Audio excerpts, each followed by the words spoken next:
I would like to start with the art director of the film, C. Udayakumar அவர்கள் எங்களுக்காக அன்போடு மேடைக்கு வரவும். இந்த படத்தினுடைய கலை இயக்குனர் சி உதயகுமார் அவர்கள். Thank you so much for joining. படத்தினுடைய தொகுப்பாளர் editor NB Shrikant sir, can we please have you on the dais?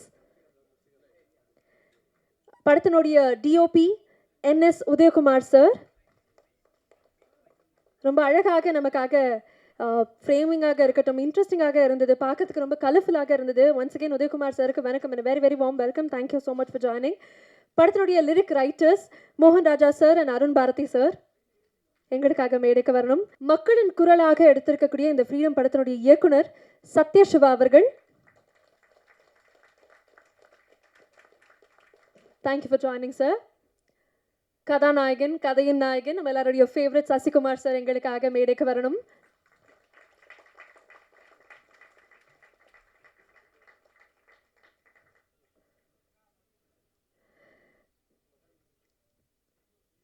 Thank you, வணக்கம் and very very warm welcome to you sir. அடுத்ததாக படத்தினுடைய தயாரிப்பாளர் விஜய் கணபதிஸ் பிக்சர்ஸ்லேருந்து பாண்டியன் பரசுராமன் அவர்கள்.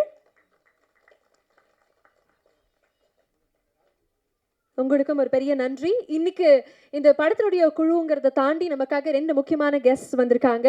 ஒரு நடிகர், தயாரிப்பாளர் மற்றும் டிஸ்ட்ரிபியூட்டர் டி சிவா சார் நம்ம கூட இணைஞ்சிருக்கிறாரு. அவருக்கும் ஒரு பெரிய வணக்கம் and very very warm welcome. Thank you so much for joining. அதே மாதிரி மற்றொரு கெஸ்ட்டும் இணைஞ்சிருக்கிறாரு. இவரை பற்றி சொல்லணும்னா ஒரு எழுத்தாளர், ஒரு டிரெக்டர், ஒரு ப்ரொடியூசர், ஒரு வெர்சடைல் பர்சனாலிட்டி, ஃபெஃப்சியினுடைய பிரசிடென்ட்டும் கூட RK Selvamani sir. Can we please have you on the days?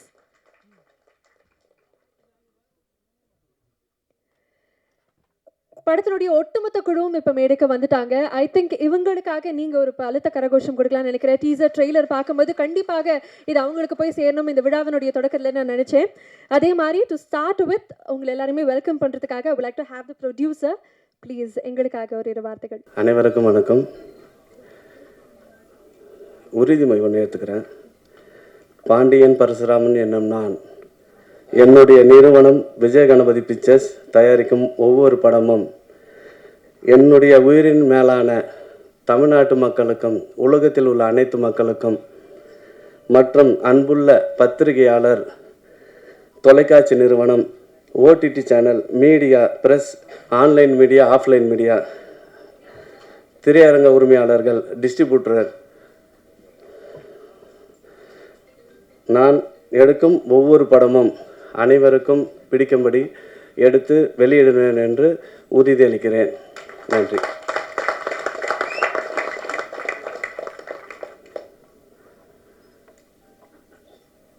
வணக்கம் சார்.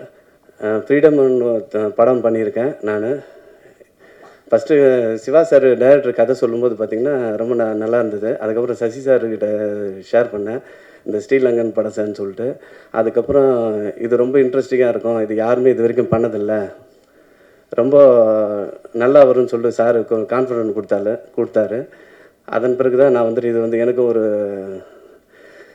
முழு உறுதி வந்தது, கான்ஃபிடென்ட்டு. அதனால் வந்துட்டு அதுக்கப்புறம் தான் இதை ஸ்டார்ட் பண்ணி முடித்த உடனே அது ஒரு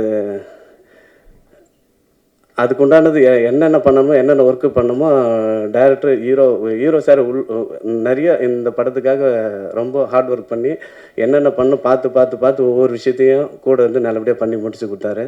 டைரக்டரும் அதுக்கேற்ற மாதிரி கொஞ்சம் கம்ஃபர்டபுளாக இருந்து நல்லபடியாக படம் நல்லா வந்திருக்கு. ஆமாம். அதுக்கப்புறம் வந்துட்டு வந்தவர்கள்லாம் நன்றி சொல்லிடுறேன். சாரி.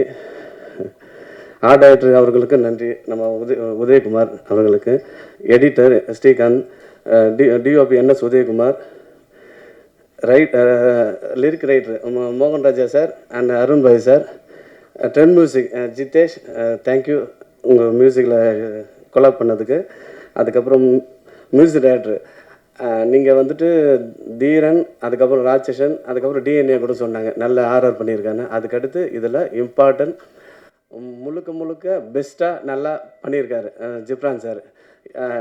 இந்த வேரியேஷனில் இது வரைக்கும் நான் அவர் படம் நிறைய படம் பார்த்துருக்கேன். இந்த வேரியேஷன் இந்த படத்தை நல்ல பேக்ரவுண்ட் மியூசிக் போட்டு நம்மள ஒரு சீட் நுனியில் உட்கார வச்சார். அவரோட பேக்ரவுண்ட் ஸ்கோர் ரொம்ப அருமையாக வந்திருக்கு. நன்றி sir, Ghibran sir, thank you. Heroine madam ஒரு கதைக்காக வந்துட்டு ஒரு ஹீரோயின் தேவை. அந்த கதைக்கு வந்து டைரக்டர் எவ்வளோ சஜெஸ்ட் பண்ணார். இப்போ பேசிகிட்டே இருக்கும்போது பார்த்தீங்கன்னா, ஒரு 15-20 டேஸ் கூட ஷூட்டிங் பண்ணிவிட்டு அதுக்கப்புறம் ஹீரோயின் அது பார்த்துட்டே இருந்தோம். அந்த டைமில் வந்துட்டு நம்ம ஹீரோயின் லிஜோமல் நிறைய பேர் சொன்னாங்க, சஜெஸ்ட் பண்ணாங்க. இவங்க தான் சார் நம்ம இந்த கதைக்கு கரெக்டானவங்க. கரெக்டாக வந்து நமக்கு வந்து பார்த்திங்கன்னா, ஒரு ஹோம்லியாக ஃபேமிலி ஃபேஸாக இருந்தால் மட்டும்தான் இந்த கதைக்கு வந்து இம்பார்ட்டன்ட்னு சொல்லிட்டு சொன்ன உடனே நம்ம டேரக்டர்கிட்ட ஹீரோக்கிட்ட சொன்னேன். நல்ல கரெக்டான ஹீரோயின் சொல்லிட்டு நம்ம அதை அப்படியே கமிட் பண்ணோம். ரொம்ப சூப்பராக வந்து நடித்து கொடுத்துட்டாங்க.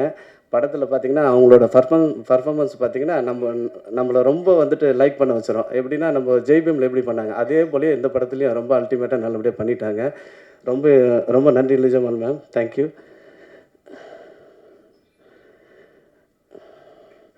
அப்புறம் டைரக்டர் அதான் நான் சொன்ன மாதிரி இந்த கதைக்காக ஒவ்வொரு நிமிஷம் எடிட்டிங்கில் உட்காந்து பார்த்து அந்த அந்த ஆர்டர் பண்ணி நல்லபடியாக வந்துட்டு ஒவ்வொரு டைம் எனக்கு நல்லபடியாக காட்டினாப்புல, காட்டிட்டு எனக்கு பிடிச்ச மாதிரி நல்லபடியாக பண்ணி கொடுத்துட்டாப்புல படம். அதுக்கடுத்து பார்த்திங்கன்னா ட்ரெய்லர், டீசர் எல்லாமே வந்துட்டு ஒரு பர்ஃபெக்டாக ஒரு ஆடியன்ஸாக மக்கள் பார்க்கும்போது நல்லா இருக்குன்றது பிடிக்குன்ற அளவுக்கு நல்லபடியாக பண்ணி கொடுத்துட்டாப்புல. டைரக்டர் சாருக்கு கூட வந்து சப்போர்ட் பண்ணி நல்லபடியாக அதே டயத்தில் வந்துட்டு இந்த படம் பண்ணுறதுக்கு ஒத்துழைப்பு நல்லபடியாக பண்ணி கொடுத்து கம்ஃபர்டபுளாக இருந்தாப்புல. ரொம்ப நன்றி டைரக்டர் சார், தேங்க்யூ. அப்புறம்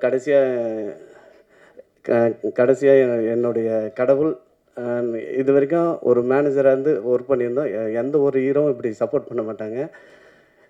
பாண்டியன் பண்ணுவானா முடிப்பானான்னு சொல்லிட்டு நிறைய பேர் வந்துட்டு அவர்கிட்ட கொஸ்டின் பண்ணியிருக்காங்க. பட் என்னென்னா அவரோட நம்பிக்கை, இதை பண்ணுவான், இது 15 வருஷமாக அவர் கூட நான் பார்த்துருக்கேன் நான். அதனால் ஒரு விஷயத்தை கான்ஃபிடென்ட் பண்ணி கொடுத்தாப்புல நல்லபடியாக இது வரைக்கும் கொண்டு வந்து சேர்த்துருக்கேன். தேட்டருக்கு கொண்டு போய் நல்லபடியாக சேர்த்துருவேன். ஆனால் அவருக்கு பிடிச்ச மாதிரி நல்லபடியாக அதுக்கு உண்டான படத்துக்கு என்ன தேவையோ அனைத்தும் இது கொடுக்கக்கூடாது, இது அப்படின்றது ஒரு பின் ட்ராப் கூட நான் அது பண்ணதில்லை. படத்துக்கு என்ன தேவையோ என்ன ஆர்டிஸ்டும் சரி எந்த ஒரு விஷயத்தையும் வந்து இது இல்லாமல் நல்லபடியாக பெரிய லெவலில் நல்லபடியாக செலவு பண்ணி படம் பண்ணி சாருக்கு, ஏன்னா இதெல்லாம் பண்ணால் தான் சார் ஒரு படம் நல்லா பெருசாக பண்ணால் தான் நல்லா இருக்குன்றதுக்காக எல்லாத்தையும் பண்ணி நல்லபடியாக பண்ணி முடித்தேன். முழுக்க அவர் வந்துட்டு எனக்கு ஒரு எந்த ஒரு ஹீரோவும் இப்படி பண்ண மாட்டாங்க. எனக்கு அவர் வந்து ஃபஸ்ட் டைம் எனக்கு இப்படி ஒரு விஷயம் பண்ணதால் எனக்கு அவருக்கு ஒரு கடவுள் மாதிரி நான் நன்றி சொல்லிக்கிறேன். Thank you sir. அதுக்கப்புறம் நான் சினிமாவில் வந்ததுலேருந்து ஒரு ஃபஸ்ட்டு கேஷியராக தான் இருந்தேன். அதுக்கப்புறம் வந்து ஒரு மேனேஜராகன்றது ஒரு அந்தஸ்து வந்தது வந்துட்டு என்னுடைய சிவா சார், அம்மா கிரியேஷன். நான் வளர்ந்த இடம் ஒரு 10 வருஷமாக அங்கே தான் சார் ஆஃபீஸில் தான் இருந்தேன். சார் தூரத்துலேருந்து ஒவ்வொரு நிமிஷம் பார்ப்பேன் சார் என்னென்ன பண்ணுறாங்கன்னு. எனக்கு ரொம்ப பிடிக்கும். அதனால் அவரை பார்த்து நான் வளர்ந்துருக்கேன். அவர் வந்துட்டு எனக்கு ஒரு ரோல் மாடலாகவும் எனக்கு ரொம்ப பிடிக்கும். சிவா சாருக்கு ரொம்ப நன்றி சார். அதுக்கப்புறம் செல்வமணி சார் ஆஃபீஸில் தான் வேற ஒரு படம் 2-3 வருஷமாக நான் ஒர்க் பண்ணிகிட்ருந்தேன். அப்போ பார்த்திங்கன்னா செல்வமணி சாரோட அவரோட அப்பப்போ அட்வைஸு நிறைய வாட்டி வந்து நிறைய விஷயம் ஷேர் பண்ணி பேசியிருக்காரு. அவரோட உயரத்துக்கு வந்து நம்மக்கிட்ட நல்லபடியாக கூட இருந்து பேசி நல்லபடியாக பண்ணும்போது பார்த்திங்கன்னா எனக்கு ரொம்ப சந்தோஷமாக இருந்தது. அவரும் ஒரு விஷயத்தில் எனக்கு ரொம்ப என்கரேஜ் பண்ணுறதும் நல்லா வரணும், அடுத்தடுத்து நல்லா பண்ணணுன்றது எனக்கு சப்போர்ட்டாக நல்லபடியாக அறிவுரை சொன்னதுக்கு செல்வமணி சாருக்கு ரொம்ப நன்றி சார். அனைவருக்கும் நன்றி. Thank you sir. அண்ட் நீங்களே பேசும்போது சொன்னீங்க உங்களுடைய குரு வந்து சிவா சார் அப்படின்னு சொல்லிட்டு நீங்கள் பேசிட்டீங்க. அடுத்ததாக சார் பேசணும்னு நாங்கள் ஆசைப்படுறோம். ஸோ அவருடைய சிஷ்யர் வந்து எந்த மாதிரி ஒரு படம் எடுத்திருக்கிறாரு, இந்த டீசர் ட்ரெய்லர் பார்க்கும்போது அவருக்கு என்ன தோணிருக்குங்கிறத நாங்கள் கேட்கணும்னு ஆசைப்படுறோம். Siva sir, with no further ado, we would like to hear from you about the film.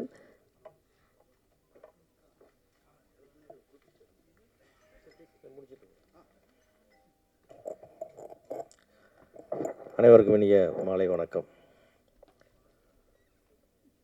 Pandian தயாரிப்பில் வந்திருக்கிற அந்த படம் எனக்கு ரொம்ப ஒரு பெருமையான ஒரு தருணம். அது பாண்டியன் வந்து என்னுடைய நிறுவனத்தில் நீண்ட நாள் பணியாற்றியிருக்கிறார். இந்த தயாரிப்பு நிர்வாகிகள் என்ன பிரச்சனை இருக்குன்னு கேட்டிங்கன்னா, திறமையானவன் நேர்மையானவனாக இருக்க மாட்டாங்க, நேர்மையானவன் திறமையானவனாக இருக்க மாட்டாங்க. இந்த ரெண்டுமே சேர்ந்தது தான் பாண்டியன். உச்சகட்டமான ஒரு நேர்மைக்கு எடுத்துக்காட்டுன்னா அது பாண்டியனை சொல்லலாம். அப்படி ஒரு ஹார்ட் ஒர்க்கர், திறமையானவர், அன்பானவர், ரொம்ப ரொம்ப ஒரு எமோஷனலாக கனெக்ட் ஆகிற உடனே டக்குன்னு சத்தமாக ஏதாவது சொல்லிட்டா உடனே கண்ணில் தண்ணி வந்துடும். அந்த மாதிரி ஒரு மென்மையான ஒரு இதயத்துக்காரன். ஸோ பாண்டியன் வந்து இந்த படத்தை ஆரம்பிக்கும் போது என்னடா செஞ்சிருவியா அப்படின்னு கேட்டேன். இல்லை சார் பண்ணிடுவேன் அப்படின்னா. சரி ஓகே. அந்த மாதிரி வந்து ஒரு கொஞ்சம் போராட்டமாக இருந்தாலும் கூட கொஞ்சம் சரியான பாதையை கொண்டு வந்து எடுத்து மூணாவது இன்றைக்கி ரிலீஸ் கொண்டு வந்ததில் கண்டிப்பாக பாண்டியனுடைய ஒரு அண்ணன் சாணத்திலிருந்து நான் வந்து அதை ரொம்ப பெருமைப்படுறேன். பாண்டியனுக்கு இனிமேல் இந்த படம் வந்து நிச்சயமாக லாபகரமாக அமையும். இன்றைக்கி உள்ள சூழ்நிலைகள் நல்லாவே இருக்குது. இந்த படத்துக்கான எதிர்பார்ப்புகளும் ஓரளவுக்கான வியாபாரமும் அந்த வகையில் பாண்டியன் வியாபாரம் வந்து அடுத்தடுத்து படங்கள் எடுத்து நிறைய வெற்றிகளையும் புகழையும் பணத்தையும் சம்பாதிக்கணும் என்னோடய வாழ்த்துக்களை நெஞ்சார தெரிவிச்சுக்கிறேன். இந்த நாயகன் ஜிப்ரான் நம்ம தமிழ் சினிமாவில் ரொம்ப ஒரு இம்பார்ட்டன்ட் ஒரு குறிப்பிடத்தக்க மியூசிக் டைரக்டர், ஒரு விரல் விட்டு எண்ணக்கூடிய மியூசிக் இசையமைப்பாளர் ஒரு முக்கியமான ஒருத்தர். குறிப்பாக வந்து பின்னணி இசையில் வந்து மிகச்சிறப்பான பங்களிப்பை தொடர்ந்து கொடுத்துட்ருக்கிறவர். அதனால் இந்த படத்துக்கு பின்னணி இசை மிகச்சிறப்பாக இருக்கும்னு நம்ம பார்த்த வரைக்குமே ரொம்ப ஒரு இம்ப்ரெசிவாக இருந்துச்சு. வாழ்த்துக்கள் அவருக்கு. வர சத்யசிவா ஒரு சடனாக நம்மளுக்கு எல்லார் கவனத்தையும் கவர்ந்தார். ஒரு சின்ன இடைவெளி, மீண்டும் ஒரு சின்ன தொய்வுக்கு அப்புறம் வந்திருக்கார். கண்டிப்பாக அந்த படத்தை வந்து முழு மூச்சோட உயிர் மூச்சாக அதை பணியாற்றியிருப்பார். அவருடைய கழுகு பார்வையிலிருந்து அந்த படத்தில் எந்த தவறும் நடந்திருக்காது. நிச்சயம் ஜெயிப்பார் என்று நம்புகிறேன், வாழ்த்துகிறேன். படத்தில் பணியாற்றிய எல்லா கலைஞர்களுக்கும் மற்ற ஆர்டிஸ்ட், கேமராமேன் எல்லாத்துக்கும் வாழ்த்துக்கள். குறிப்பாக வந்து பல மேடைகளில் சொல்லியிருக்கேன், நான் மிகவும் நேசிக்கக்கூடிய மதிக்கக்கூடிய சசிகுமார் அவர்கள்.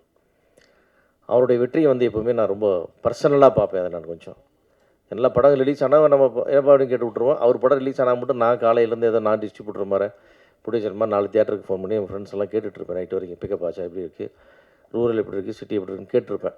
என்ன காரணம்னா அவர் ஜெயிக்கணும் அப்படின்ட்டு. ஏன்னா அவருடைய அர்ப்பணிப்பு, அவருடைய நேர்மை, அதுக்கெல்லாம் வந்து கண்டிப்பாக வந்து ஒரு மனிதன் நீண்ட காலத்துக்கு போராட முடியாது இல்லையா. அதனால் அது சீக்கிரமாக அந்த பெரிய வெற்றி ஒன்று வந்து அவருடைய அந்த ஒரு பெரிய உற்சாகத்தையும் ஊக்கத்தையும் அவருக்கு இந்த சினிமா கொடுத்துடணும் சீக்கிரம் அப்படின்னு நான் நினைப்பேன். அது அப்பப்போ நடந்தது, சின்னதாக பெருசாக ஒன்று நடந்து இப்போது நல்லா மகிழ்ச்சியாக ஒரு சுற்று பெருத்தே வந்து கொண்டிருக்காரு எங்களுக்கு சசிகுமார் சார். அடுத்த படம் கெட்டப்பன்னு சொல்லிக்கலாம் சார், ஒன்றும் பிரச்சனை இல்லை. ஆனால் நீங்கள் மகிழ்ச்சியாக இருக்கீங்கன்னு தெரியுது சார், ரொம்ப சந்தோஷமாக இருக்குது. இந்த படத்தில் பார்க்கும்போது ரொம்ப நல்லாயிருக்கு. ஆனால் அப்படியே பார்த்தோம்னா அப்படியே டூரிஸ்ட் ஃபேமிலியோட சீரியஸ் வெர்ஷன் மாதிரி ஒன்று ஃபீல் பண்ணோம். ரொம்ப நல்லா இருந்தது, உங்களுடைய தோற்றம் எல்லாமே நல்லா இருந்தது. அது சசிகுமார் சார் எப்படின்னு கேட்டிங்கன்னா, அது அவருக்கு எவ்வளோ வயசு இருக்கோ அவ்வளோ வயசுக்கு நடிச்சிட்டே இருப்பார். அது என்ன ரோல்னால் தெரியாது, நடிச்சிட்டே இருக்க போகிறாரு. அந்தளவுக்கு மக்களுக்கு பிடித்தவர், சினிமாக்காரங்களுக்கு பிடிச்சவர். அவரும் சினிமாவை அவருக்கு ரொம்ப நேசிக்கிறார். அவர் சினிமாவோட வேறு ஒன்றும் செய்ய தெரியாது. அவருக்கு 100 கோடி கொடுத்தாலும் அவர் போய் தொழில் பண்ணுங்கன்னா பண்ண மாட்டார்.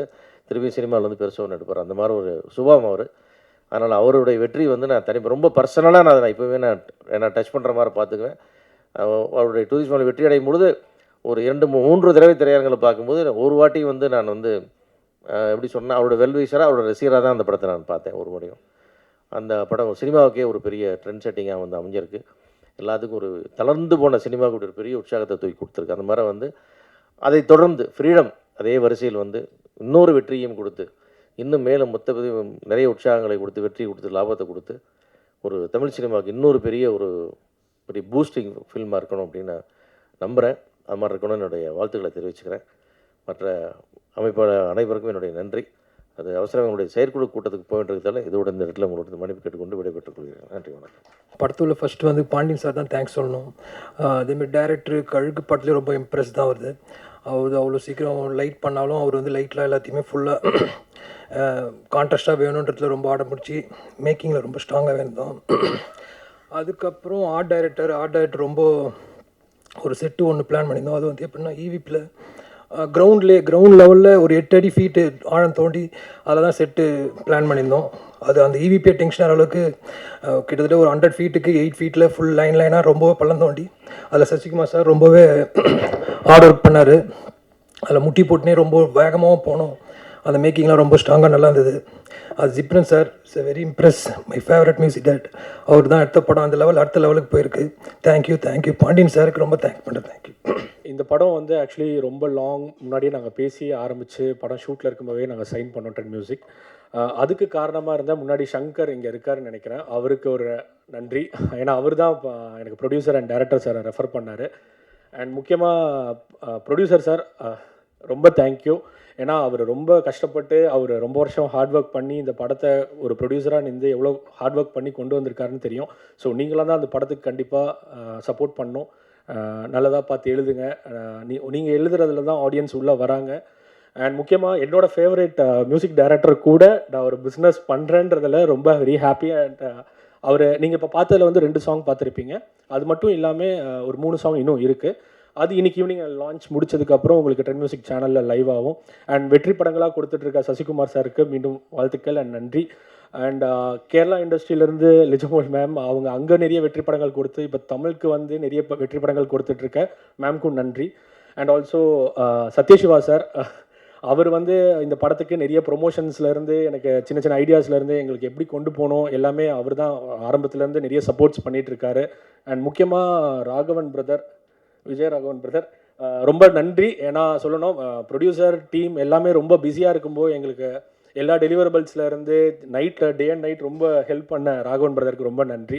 அண்ட் ஆல்சோ இந்த படம் நான் கொண்டு போய் கம்பெனியில் பேசும்போது, லேபிள் ட்ரெண்ட் மியூசிக்கில் பேசும்போது எங்களோட எம்டி அதை புரிஞ்சுக்கிட்டு எப்படி பண்ணலான்றதுக்கெலாம் சப்போர்ட் பண்ண ராஜா ராமமூர்த்தி அவர்களுக்கும் நன்றி. என்னோட டீம் இங்கே உட்காந்துட்டு இருக்காங்க, அவங்களுக்கும் நன்றி, தேங்க்யூ. ஏன்னா அவங்களும் டே அண்ட் நைட் ஃபுல்லாக சப்போர்ட் பண்ணிகிட்டு இருக்காங்க. படம் கண்டிப்பாக 10th ஜூலை எல்லாருமே தியேட்டரில் போய் பாருங்கள். சாங்ஸ்லாம் அருமையாக வந்திருக்கு. தயவு செஞ்சு உங்களோட சப்போர்ட்ஸ் கொடுங்க. கண்டிப்பாக படம் தியேட்டரில் இருக்கும்போதே போய் சப்போர்ட் பண்ணுங்கள். நன்றி, வணக்கம். மோகன் ராஜா சாராக இருக்கட்டும், அருண் பாரதி அவர்களாக இருக்கட்டும், I think I should start with Arun Bharathi sir. நீங்கள் கண்டிப்பாக இதில் அமைஞ்சிருக்கக்கூடிய பாடல்கள், நீங்கள் எழுதின வரிகள், அதை பற்றி எங்களுக்காக ஷேர் பண்ணணும்னு ஆசைப்படுறோம். Over to you please. பத்திரிகை, தொலைக்காட்சி, ஊடக, இணைய நண்பர்கள் அனைவருக்கும் என் இதயத்தின் அடியாளத்திலிருந்து அன்பு வணக்கம். ரொம்ப கனமான மேடை. இப்போ அவர் வந்து பேசிட்டு போனதில் கொஞ்சம் ரொம்ப லேஸாக்கிட்டாருன்னு நினைக்கிறேன். எனக்கு வந்து இந்த ஃப்ரீடம் படத்தில் வாய்ப்பு கிடைச்சதுக்காக தயாரிப்பாளர் பாண்டியன் சார், அப்புறம் வந்து இயக்குனர் சத்யசிவா சார், அப்புறம் வந்து மியூசிக் டைரக்டர் ஜிப்ரன் சார், எல்லாருக்குமே வந்து நான் நிறைய நன்றி சொல்ல கடமைப்பட்டிருக்கேன். இலங்கை இப்போ ஒரு உச்சத்தில் இருக்கும்போது அண்ணன் அறிவுமதி அவர்கள் வந்து ஒரு அரை கம்பத்தில் தொப்புள் கொடி அப்படின்னு சொல்லி ஒரு புத்தகம் தொகுத்தார். அதில் நான் வந்து ஒரு கவிதை எழுதியிருந்தேன். போதிமர நிழலில் புத்தருக்கு நரபலி, அப்பாவின் மண்டை ஓடு, சிங்களனின் மாமிசவரி, அறுபட்டு கிடக்கிறது அம்மாவின் மார்பு, பிறப்புறுப்பில் துப்பாக்கி, நிர்வாணமாக அக்கா சடலம், மலவாசல் வழி இரும்பு கம்பி, எப்படி துடித்தானோ என் ஆசை தம்பி, சொந்த மண்ணில் உயிரின் வேர்களை பிடுங்கி எறிகிற அசைவ பூமி, தப்பி பிழைத்து கரையேறினேன், இங்கோ எனக்கு அகதி அனாதை விசாரணை அப்படின்னு சொல்லி அந்த கவிதை இருக்கு. இதை கைதட்டலுக்காக சொல்லலை, ரொம்ப ஒரு வழியோட விசாரணை கைதிகளை குற்றவாளியாக பார்க்கக்கூடிய ஒரு மனோபாவம் இருக்குது. இன்றைக்கி கரண்ட்டில் பார்த்துட்டு இருக்கக்கூடிய அஜித்குமார் நியூஸ்லேருந்து நமக்கு எல்லாமே தெரியும். ஸோ அந்த மாதிரியான ஒரு கனமான சப்ஜெக்டை வந்து இயக்குனர் எடுத்திருக்கிறாரு. அதற்காகவே அவரை வந்து ஒரு மிகப்பெரிய பாராட்டுதல்கள் நம்ம தெரிவிக்கலாம். ஸோ அதுக்காகவே உங்களுக்கு மிகப்பெரிய வாழ்த்துக்கள் சார். நன்றி சார். முதல் முறையாக நான் வந்து சசிகுமார் சார் படத்தில் பாட்டு எழுதுகிறேன். ஸோ ரொம்ப நன்றி சார். தொடர்ந்து உங்களோட நான் இணையணும். அதுக்கப்புறம் ஜிப்ரான் சார், அவர் எனக்கு ரொம்ப நாள் தெரியும் அப்படின்னாலும் அவர் கூடயும் எனக்கு முதல் முறையாக இணையக்கூடிய ஒரு மேடை அப்படின்றதுனால இந்த மேடை வந்து எனக்கு ரொம்ப புதுசாகவும் ரொம்ப சிறப்பாகவும் இருக்குது. மோகன்ராஜன் சாரோட பாடல் வரிகள், சினேகன் சார் அவரோட பாடல் வரிகள் எல்லாமே ரொம்ப நல்லா இருக்குது. அந்த தாலாட்டு பாட்டில் எனக்கு அந்த வரி ரொம்ப பிடிச்சிருந்தது. அந்த அருகம்புல்லும் சிகரமே, எறும்பை கேளு அது சொல்லுமே அப்படின்னு சொல்லி அது ரொம்ப பிடிச்சிருந்தது. ஸோ ஒட்டுமொத்த படக்குழுவினருக்கும் என்னுடைய அன்பும் வாழ்த்துக்களும். நன்றி, வணக்கம். Ghibran sir, you truly one of a kind. அது வந்து நீங்கள் சூஸ் பண்ணக்கூடிய படங்களுக்காக சொல்லலை, உங்களுடைய பர்சனாலிட்டியாகவே சொல்கிறேன்.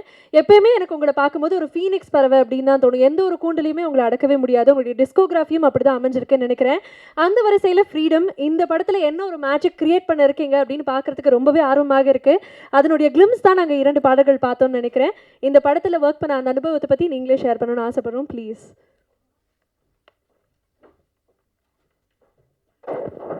எல்லாருக்கும் வணக்கம். ஃபர்ஸ்ட் எல்லாருமே பாண்டியன் சார் பற்றி சொன்னாங்க. இன்ஃபேக்ட் நாங்கள் வந்து இதுக்கு முன்னாடி படம் ஆரம்பிக்கிறதுக்கு முன்னாடி எனக்கு படத்தை பற்றி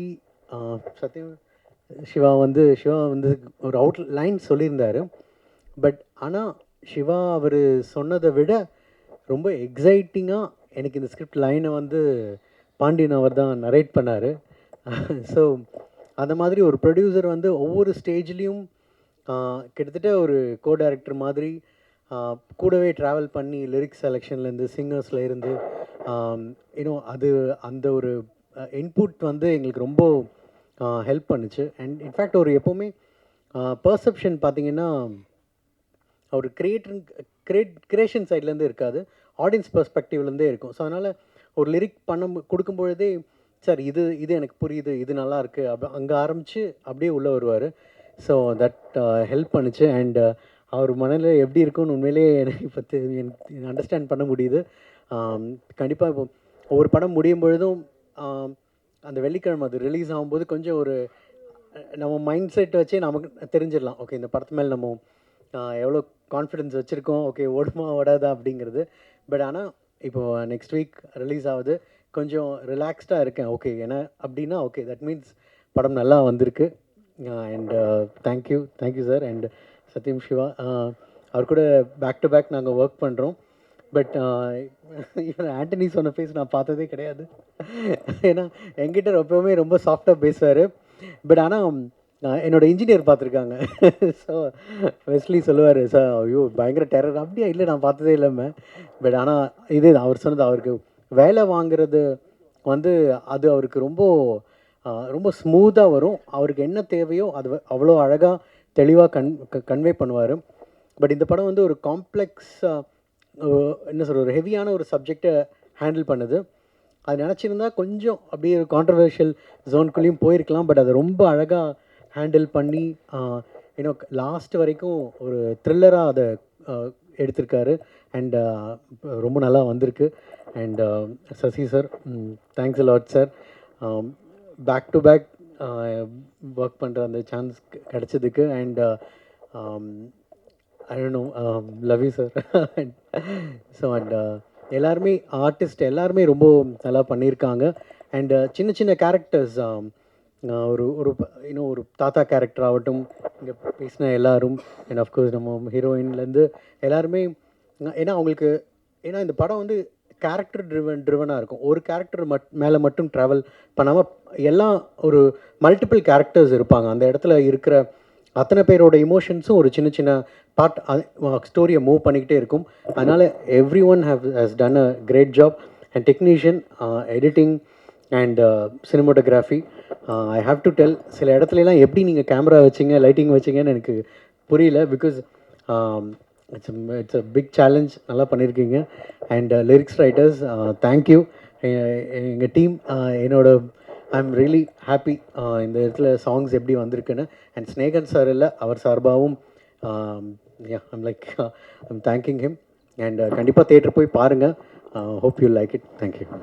தயாரிப்பாளர் பாண்டியன் அண்ணா அவர்கள் வந்து நான் முன்னேறணுங்கிறதுல அவருடைய பங்களிப்பு அதிகம். நான் அசிஸ்டண்ட்டாக ஒர்க் பண்ணேன். அவர் தான் வந்து கோடியில் ஒரு படத்தை எனக்கு வாய்ப்பு வாங்கி கொடுத்தது. அடுத்தது இன்றைக்கி வந்து தயாரிப்பாளருங்க இருக்காங்க. ரொம்ப சந்தோஷம். இந்த படம் மிகப்பெரிய ஒரு வெற்றி படமாக அமையும். என்றைக்குமே உண்மை கதை தோற்றது கிடையாது. இது ஒரு உண்மை சம்பவம். இந்த சம்பவம் மிகப்பெரிய ஒரு வெற்றி அடையும். ஏன்னா இந்த ஆண்டு வந்து நந்தன் படம் சிறந்த கதை, அதே மாதிரி வர்ற ஆண்டு இந்த படமும் சிறந்த ஒரு கதை, ஏதோ ஒரு அவார்டு, ஏதோ ஒரு விருதுகளை இந்த படம் பெறும். ஏன்னா ஒரு உண்மை சம்பவம். ஏன்னா என் லைஃப்பில் நடந்தது. நாங்கள்லாம் ஸ்ரீலங்காவிலேருந்து வந்தவங்க. அதனால் என் லைஃப்பில் நடந்தது. எங்கள் அப்பா அம்மா வந்து ஒரு 50 ஆண்டுகள் இங்கே வந்திருக்கோம். எனக்கு 37 வயசாகுது. ஒரு 50 வருஷம் இருக்கும். அதனால் இந்த படம் வந்து மிகப்பெரிய கனெக்டிவிட்டியாக இருந்துச்சு எனக்கு. அது மாதிரி எனக்கு வேலையாக பார்க்கும்போது அந்த டனல் ஒன்று சொன்னாங்கல்ல, அது ஒரு ட்ராயிங் பண்ணி டேரக்டரை காமிச்சிட்டு ஒரு மினியேச்சர் ஃபஸ்ட்டு ஒன்று பண்ணோம். படம் ஆரம்பிக்கிறதுக்கு முன்னாடி இந்த படத்தில் வந்து மினியேச்சர் பண்ணோம். மினியேச்சர் பண்ணி அப்போ சசியார் வந்து பார்த்துட்டு அது மேக்கிங்காக எப்படி பண்ணலாம், ஏன்னா செலவும் பண்ணணும், அது நல்லா மிகப்பெரிய ஒரு பிரமாண்டமாக இருக்கணும். இல்லை ஏன்னா கேமரா வைக்கணும், கேமரா ஒர்க்கிங் பிளேஸ் போகணும். ஏன்னா நம்ம வந்து ஒரு ஸ்டூடியோவில் செட்டு போடலாம், ஆனால் அங்கே செட்டு போடும்போது ஒர்க்கிங் பிளேஸ் பண்ண முடியாது. அதனால் அது எப்படி மேக்கிங் பண்ணலான்னு சொல்லிட்டு எல்லாம் சேர்ந்து பேசி அது மிகப்பெரிய ஒரு பிரமாண்டமாக ஒரு விஷயம் பண்ணோம். அதன் பிறகு ஒரு அகதிகள் முகாம் ஒன்று பண்ணோம். அதுவும் அப்படி தான். ஏன்னா அகதிகள் முகாம் வந்து ஒரு லைவாக ஒரு விஷயம் ட்ரை பண்ணணும். எந்த ஒரு விஷயமும் ஆர்டிஃபிஷியலாக தெரிஞ்சிடக்கூடாது. அந்த மாதிரி ரொம்ப கஷ்டப்பட்டு நான் மெனக்கடுவேன் எப்பயுமே. இந்த படத்தை அப்படி தான் மெனக்கட்டேன். நல்லா வந்திருக்கு, விஷுவலாக பார்க்கும்போது நல்லா வந்திருக்கு. சசி அண்ணன் கூட எனக்கு 3வது படம், நந்தன் படம் ஒர்க் பண்ணேன். நல்ல படம். அது ஒரு உண்மை கதை, தமிழ்நாட்டு அளவில் பேசப்பட்ட படம். அதே மாதிரி நம்ம படமும் பேசப்படும், மிகப்பெரிய வெற்றி அடையும். சத்யேஸ்வா சாருக்கு தேங்க்ஸ் சொல்லிக்கிறேன். கேமராமேன் உதயணனுக்கு நான் தேங்க்ஸ் சொல்லிக்கிறேன். ஏன்னா நம்ம எப்படினாலும் நம்ம ஒர்க் பண்ணி கொடுத்துடலாம், ஆனால் அது அழகாக அந்த ஃப்ரேமில் காமிக்கிறது உதயண்ணன் ரொம்ப அழகாக காமிச்சிருப்பார். யாராச்சும் பேர் விட்டு போயிருந்தால் மன்னிச்சுக்கணும். வணக்கம், நன்றி. ஃபர்ஸ்ட் ஆஃப் ஆல் இங்கே வந்திருக்கிற guest, press and media people எல்லாருக்கும் நன்றி. Thank you for joining us. நான் தமிழ் ஃபிலிம்ஸ் பண்ணிட்டு தான் இருக்கேன். பட் இந்த படம் ஃப்ரீடம்ங்கிற இந்த படம் பண்ணுறது எனக்கு இன்னும் கொஞ்சம் வித்தியாசமாக இருந்துச்சு. பிகாஸ் இதில் என்னோடய கேரக்டர் செல்விங்கிற கேரக்டர் வந்து ஸ்ரீலங்கன் தமிழ் பொண்ணு. ஸோ நான் தமிழ் பேசுகிறதே பெரிய விஷயம். அதில் ஸ்ரீலங்கன் தமிழில் பேசி பெர்ஃபார்ம் பண்ணுறது எனக்கு சேலஞ்சிங்காக இருந்துச்சு.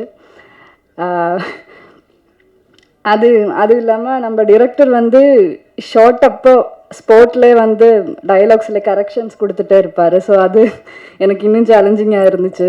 என்னை ஃபுல் டைம் பதட்டத்திலே வச்சுருந்தார் அவர். சும்மா சொன்னேன். Actually you very supportive.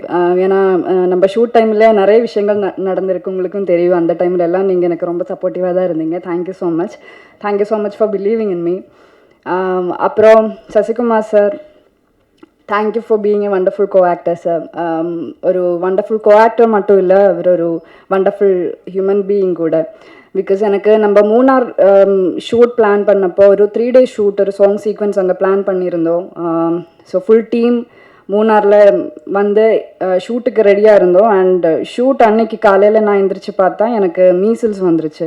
But அப்போ அது மீசில்ஸ்ன்னு எனக்கு தெரியல, சிக்கன் பாக்ஸ் மாதிரி.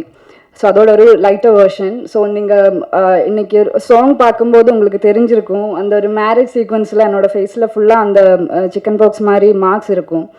ஸோ எனக்குமே வந்து ஃபுல் டீம் அங்கே மூணாரில் இந்த சாங் ஷூட்டுக்காக மட்டும் வந்திருந்தோம். ஸோ எனக்கு வந்து நான் டீம்கிட்ட இப்போ என்ன சொல்கிறது, ஏன்னா என்னால் ஷூட் நிற்கிற மாதிரி வந்துச்சுன்னா அது ப்ரொடக்ஷன் வைஸாக இருந்தாலும் பெரிய லோ. ஸோ நான் இது எப்படி சொல்கிறதுன்னு பயந்துகிட்டே இருந்தேன். பட் நான் வேறு வழி இல்லை. ஸோ நான் டீமுக்கு இன்ஃபார்ம் பண்ணிட்டேன்.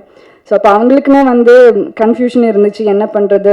ஷூட் பிளான் எல்லாமே செட், எல்லாமே ரெடியாக இருக்காங்க, எல்லாருமே ரெடியாக இருக்காங்க, நான் மட்டும்தான் எனக்கு இப்படி ஒரு சுச்சுவேஷன். ஸோ என்ன பண்ணுறதுன்னு அவங்களுக்கும் கன்ஃபியூஷன் இருந்துச்சு. பட் அன்றைக்கி எனக்கு சசிகுமார் சார் தான் என்கிட்ட வந்து, நீ இப்போ ஃபஸ்ட்டு நீ ஹாஸ்பிட்டல் போய் என்னென்னு பாரு, and then take good rest அப்படின்னு சொல்லிட்டு என்னை வந்து நான் பதட்டத்தில் இருந்த என்னை வந்து காம் பண்ணது வந்து அவரோட அந்த ஜெஸ்டர் தான். So thank you so much sir. அப்புறம் இந்த படத்தில் இருக்கிற எல்லா கோ-ஆக்டர்ஸ், நடிச்சிருக்கிற எல்லா கோ-ஆக்டர்ஸுக்கும் நான் நன்றி சொல்லணும். ஸ்பெஷலி எங்களுக்கு இந்த ஸ்ரீலங்கன் தமிழ் சொல்லி கொடுத்த பாட்டி இருக்காங்க. ஸோ நான் பாட்டின்னு தான் கூப்பிடுவேன், அதனால தான் பாட்டின்னு சொல்கிறாங்க, அங்கே இருக்காங்க. ஸோ தேங்க்யூ ஸோ மச் அம்மா. என்னோட ஸ்கிரிப்ட், எல்லாரோடைய ஸ்கிரிப்ட் பார்த்தீங்கன்னா அது தமிழில் தான் இருக்கும். ஸோ டெய்லி காலையில் வந்து அது ஸ்ரீலங்கன் தமிழில் மாற்றி அது எனக்கு வந்து சொல்லி கொடுத்து என்னோடய ப்ரொனன்சியேஷன் எல்லாத்தையும் கரெக்ட் பண்ணி என்னை பேச வச்சது அவங்க தான். So thank you so much. And இந்த டீமில் எல்லாருக்கும் தெரிஞ்ச மாதிரியே சினிமாங்கிறது ஒரு டீம் எஃபர்ட், ஒரு டீம் ஒர்க் தான். ஸோ இந்த படத்தில் ஒர்க் பண்ணியிருக்கிற எல்லா டெக்னீஷியன்ஸுக்கும் நான் நன்றி சொல்கிறேன். Thank you so much. ஒரு எழுத்தாளர், ஒரு தயாரிப்பாளர், ஒரு இயக்குனர், இதெல்லாம் தாண்டி இன்னைக்கு அவர் ட்ரெய்லர், டீசர் எல்லாமே பார்த்துருக்காரு. இந்த படத்தை பற்றி அவர் என்ன சொல்ல இருக்காருன்னு கேட்க நாங்கள் ரொம்ப ரொம்ப ஆர்வமாக இருக்கோம். Sir, over to you.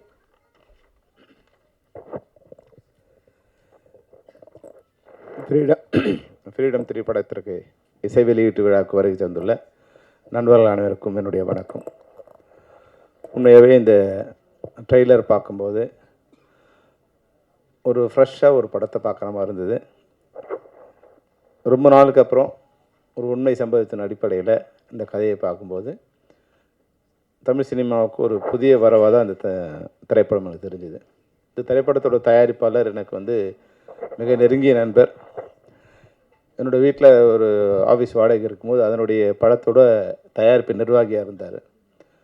சர்வ சாதாரணமாக அவர்கிட்ட பேசிகிட்ருப்போம். இப்போ சினிமாவை பற்றி ரொம்ப நேசமாக, இப்போ ஸ்டேஜில் பேசினார் இல்லையா, அது மாதிரி அந்த உள்ளன்போடு உண்மையாகவே எப்பவும் பேசுவார். அப்போ ஒரு நாள் சொன்னார், சார் இது மாதிரி நான் ஒரு படம் பண்ண போகிறேன்னு. அப்படியா, ஏன்னா இப்போ பெரிய பெரிய ப்ரொடக்ஷன்ஸே படம் பண்ண தடுமாடிட்டு இருக்கும்போது எப்படி பாண்டியன் நீங்கள் ஆரம்பிக்க போகிறீங்கன்னா, இல்லை சார் சசி ஹெல்ப் பண்ணுறேன்னு சொன்னார். அப்புறம் சிவா ஒரு கதை சொன்னார்னு சொன்னார். அந்த கதை எனக்கு படம் ஆரம்பிக்கிறதுக்கு முன்னாடி என்கிட்ட சொன்னார். நான் ஒரு படத்தை டைரக்ட் பண்ணணும்னு நினச்ச சில படங்களில் இந்த படம் ஒரு படம். சிவா இந்த படத்தை கதையை எனக்கு சொல்லும்போது இந்த படத்தை நான் டைரக்ட் பண்ணணும் அப்படின்னு நினச்சேன். ஏன்னா எனக்கு ரொம்ப நெருங்கிய ஒரு படமாக இருந்தது. நான் வந்து ரொம்ப வார் ஃபிலிம்ஸ் நிறைய பார்ப்பேன். எனக்கு வந்து லைஃப்பில் வந்து கிரேட் எஸ்கேப், பேசேஜ், வேர் ஈகிள்ஸ்டர் இந்த 3 படமும் வந்து ஒரு 100 தடவை மேலே பார்த்துருப்பேன். அதனோட சாயலில் ஒரு படமும், அதுக்கப்புறமும் உண்மை நிகழ்ச்சியை, வேலூரில் நடந்த ஒரு உண்மை நிகழ்ச்சியை ரொம்ப அழகாக வந்து அதை ஃபார்ம் பண்ணி ஒரு ஒரு மனித குலத்தில் ஒரு பகுதியோட ஒரு மனிதர்களோட வாழ்க்கையை ஒரு அழகாக வந்து அந்த கதை வந்து விளக்கி சொல்லியிருந்தது. இப்போ யாரோ சொன்னாங்க வந்து சிவா சொன்னதை விட பாண்டியன் சொல்லும்போது ரொம்ப எமோஷ்னலாக சொன்னார்னு முன்னாடி பேசினவங்க யாரோ சொன்னாங்க. அந்த வகையில் ரொம்ப சிறப்பாக சொன்னார் உங்கள் கதையை வந்து பாண்டியன்கிட்ட. உண்மையாகவே பாண்டியனுக்கு ஒரு நல்ல நேரம் தான். ஏன்னா நல்ல நேரம் எப்படி வரும்னா, அந்த அமையிற சுச்சுவேஷன் வந்து ரொம்ப தானாக சேர்ந்து அமையும். ஏன்னா வந்து இந்த படத்துக்கு வந்து ஃப்ரீடம் பேர் வச்சுருக்காங்க. எப்பவுமே ஃப்ரீடம் சாதாரணமாக வராது, கஷ்டப்பட்டு தான் வரும். கஷ்டப்பட்டு வந்தால் அது ஃப்ரீடம் கிடையாது. எந்த ஃப்ரீடத்துக்கு நம்ம ஆசைப்படுறோமோ அந்த ஃப்ரீடம் தலைப்பு சில நேரங்களில் வந்து அதை நமக்கு தெரியாமல் அதை தீர்மானிக்கும். ஃப்ரீடம் படம் தலைப்பு வைக்கும்போது அது வந்து அவர் சிரமப்பட்டு தான் அந்த படத்தை வந்து மூவ் பண்ணார். உண்மையாக நான் இங்கே ஸ்டேஜில் பார்க்கும்போது அந்த சிரமம்லாம் எதுவுமே இல்லாமல் மிக அழகாக வந்து ஒரு பிளான்டு சப்ஜெக்டை வந்து ஒரு 3-4 மாதத்துக்குள்ளே பண்ணால் எப்படி வந்து ஒரு ஒழுங்கு நேர்த்தி இருக்குமோ அந்த ஒழுக்கத்தை நேர்த்தியாக அந்த திரைப்படம் அமைஞ்சிருக்கு. இதுக்கு வந்து உங்களுக்கு அமைந்த யூனிட்டு தான் காரணம். அது டைரக்டர் சிவாவாக இருக்கட்டும், இல்லை வந்து கேமராமேனாக இருக்கட்டும், இல்லை ஆர்ட் டைரக்டராக இருக்கும், அவங்கெல்லாம் வந்து ஏதோ ஒரு வகையில் இந்த படத்தோட வந்து அட்டாச் ஆகியிருக்காங்க. அதுபோல் வந்து நம்ம சசி சாரும் வந்து தயாரிப்பாளர்களுக்கு மிக இணக்கமான, மிக உண்மையான ஒரு நெருங்கிய நண்பராக இருக்கார். ஏன்னா நான் என்னுடைய உதவியாளர் ஒருத்தருக்கு ஒரு கதையை கேட்டேன், அந்த கதை நல்லா இருந்தது. உடனே அவருக்கு ஃபோன் பண்ணி, சசி இது மாதிரி ஒரு கதை இருக்குது கேளுங்க என்ன. நான் ஒரு 10-15 பேருக்கு சொல்லியிருக்கேன். அதில் வந்து அடுத்த வாரமே அவராக கூப்பிட்டு கதையை கேட்ட 3 பேரில் சசியும் ஒருத்தர். ஏன்னா நடிகர்கள் வந்து நம்ம சொன்ன உடனே கேட்கணும் இல்லை, அந்த கதையை கேட்டு சார் நல்லா இருக்குது நான் பண்ணுறேன், இதில் சின்ன சின்ன கரெக்ஷன் சார் பண்ணுறேன்னு சொல்லியிருந்தார். அந்த வகையில் ஒரு உண்மையான ஒரு மனிதராக, தயாரிப்பாளருக்கு உதவக்கூடிய மனிதராக. அப்புறம் பட்ஜெட் போடும்போது ஒரு விஷயம் அப்போ அந்த தயாரிப்பாளருக்கு சொன்னார், எப்படி அடுத்த படம் எப்படி பண்ணீங்க ராஜான்னு கேட்கும்போது சொன்னார், இல்லை சார் சசி நானும் வந்து ஒரு அண்டர்ஸ்டாண்டிங்கில் பண்ணுறோம். அது உண்மையாகவே சசி போல் எல்லா நடிகர்களும் பண்ணான். அது என்ன பண்ணாங்கன்னா, இன்றைக்கி பாருங்கள், இன்றைக்கி வந்து திரைப்படங்கள் வந்து முன்னாடி வந்து ஒரு படம் ஃபஸ்ட் காப்பி ரெடி ஆகிடுச்சுன்னா அது படம் ரிலீஸ் ஆகிடும். ஃபஸ்ட் காப்பி வரைக்கும் தான் தயாரிப்பாளர் கஷ்டம். எப்படியாவது ஃபஸ்ட் காப்பி ரெடி பண்ணிட்டாங்கன்னா அந்த படம் ரிலீஸ் ஆகிடும். ஆனால் இன்றைக்கி ஃபஸ்ட் காப்பி பண்ணுறது ஒரு பெரிய விஷயமே இல்லை. அந்த படத்தை ஃபஸ்ட் காப்பி பண்ண பிறகு அதை ரிலீஸ் பண்ணுறது தான் கஷ்டம். முன்னாடி தயாரிப்பாளர் டிசைட் பண்ணாங்க எங்களுடைய படத்தோட ரிலீஸ் எப்போ அப்படின்னு. அப்புறம் ஹீரோஸ் கொஞ்சம் காலங்களில் ரிலீஸ் பண்ணாங்க. அவங்க டிசைட் பண்ணாங்க, சார் என் படம் இப்படி வந்தால் நல்லாயிருக்கும், பொங்கலுக்கு வந்தால் நல்லாயிருக்கும், தீபாவளிக்கு வந்தால் நல்லாயிருக்கும், இல்லை சம்மர் வெக்கேஷன் வந்தால் நல்லாயிருக்கும் அப்படிங்கிற மாதிரி டிசைட் பண்ணாங்க. ஆனால் இன்றைக்கி தமிழ் சினிமாவில் தயாரிப்பாளரோ இயக்குனரோ இல்லை ஹீரோவோ யாரும் அவங்க டிசைட் பண்ணுறது இல்லை. இது படத்தை முதல்ல ஓடிடி வந்து அவங்க டிசைட் பண்ணுறாங்க. நான் இந்த பட்ஜெட்டு இந்த வருஷம் பட்ஜெட் முடிஞ்சிடுச்சுங்க, ஒரு பெரிய படம், அது படம் முடிஞ்சிடுச்சு, இந்த படம் இப்போ ரிலீஸ் பண்ணணும். நான் ஓடிடி சொல்லிட்டாங்க, இல்லை சார் எங்கள் பட்ஜெட் முடிஞ்சிடுச்சு, நீங்கள் அடுத்த வருஷம் ரிலீஸ் பண்ணீங்க. முடிஞ்ச படத்தை இப்போ வச்சுருக்காங்க. அப்போது இந்த நிலைமை எப்படி வருதுன்னா, அவங்களோட கைக்கு மீறி இந்த செலவு இருக்குது.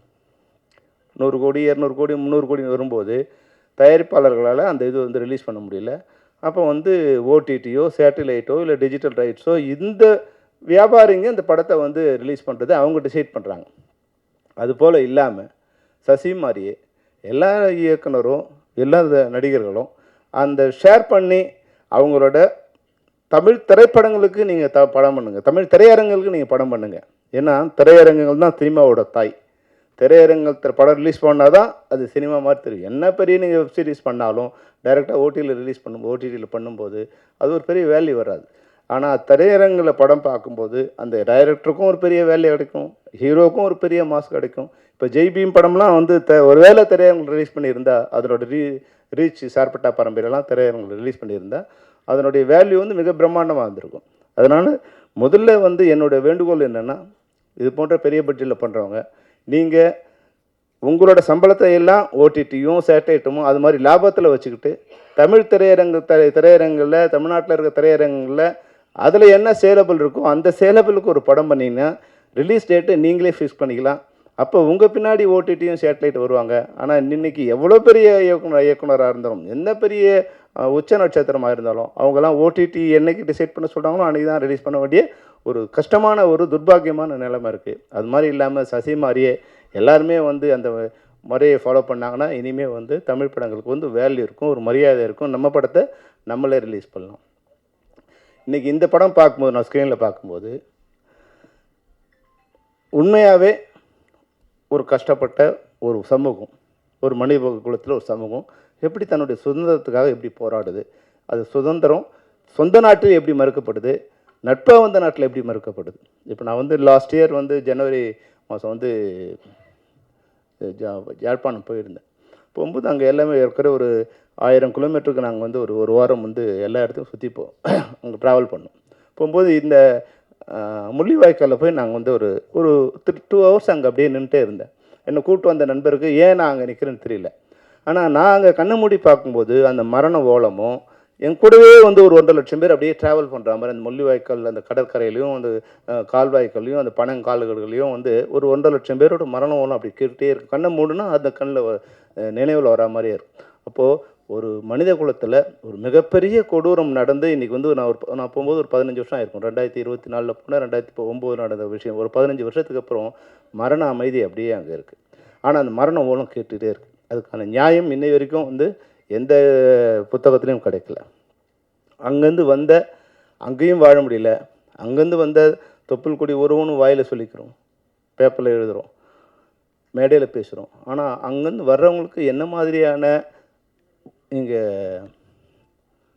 நிலைமை இருக்குது, இங்கே வேறு ஏதோ ஒரு பிரச்சனை நடக்கும்போது என்ன மாதிரியான சூழ்நிலை அவங்கள மாட்டிக்கிறாங்க அப்படின்போது நான் வந்து இது போன்ற ஒரு திரைப்படத்தை எடுக்கும்போது என்னோடய லைஃபே வந்து ஏறக்குறைய க்ளோஸ் ஆகிற ஒரு சிச்சுவேஷன் வந்துடுச்சு.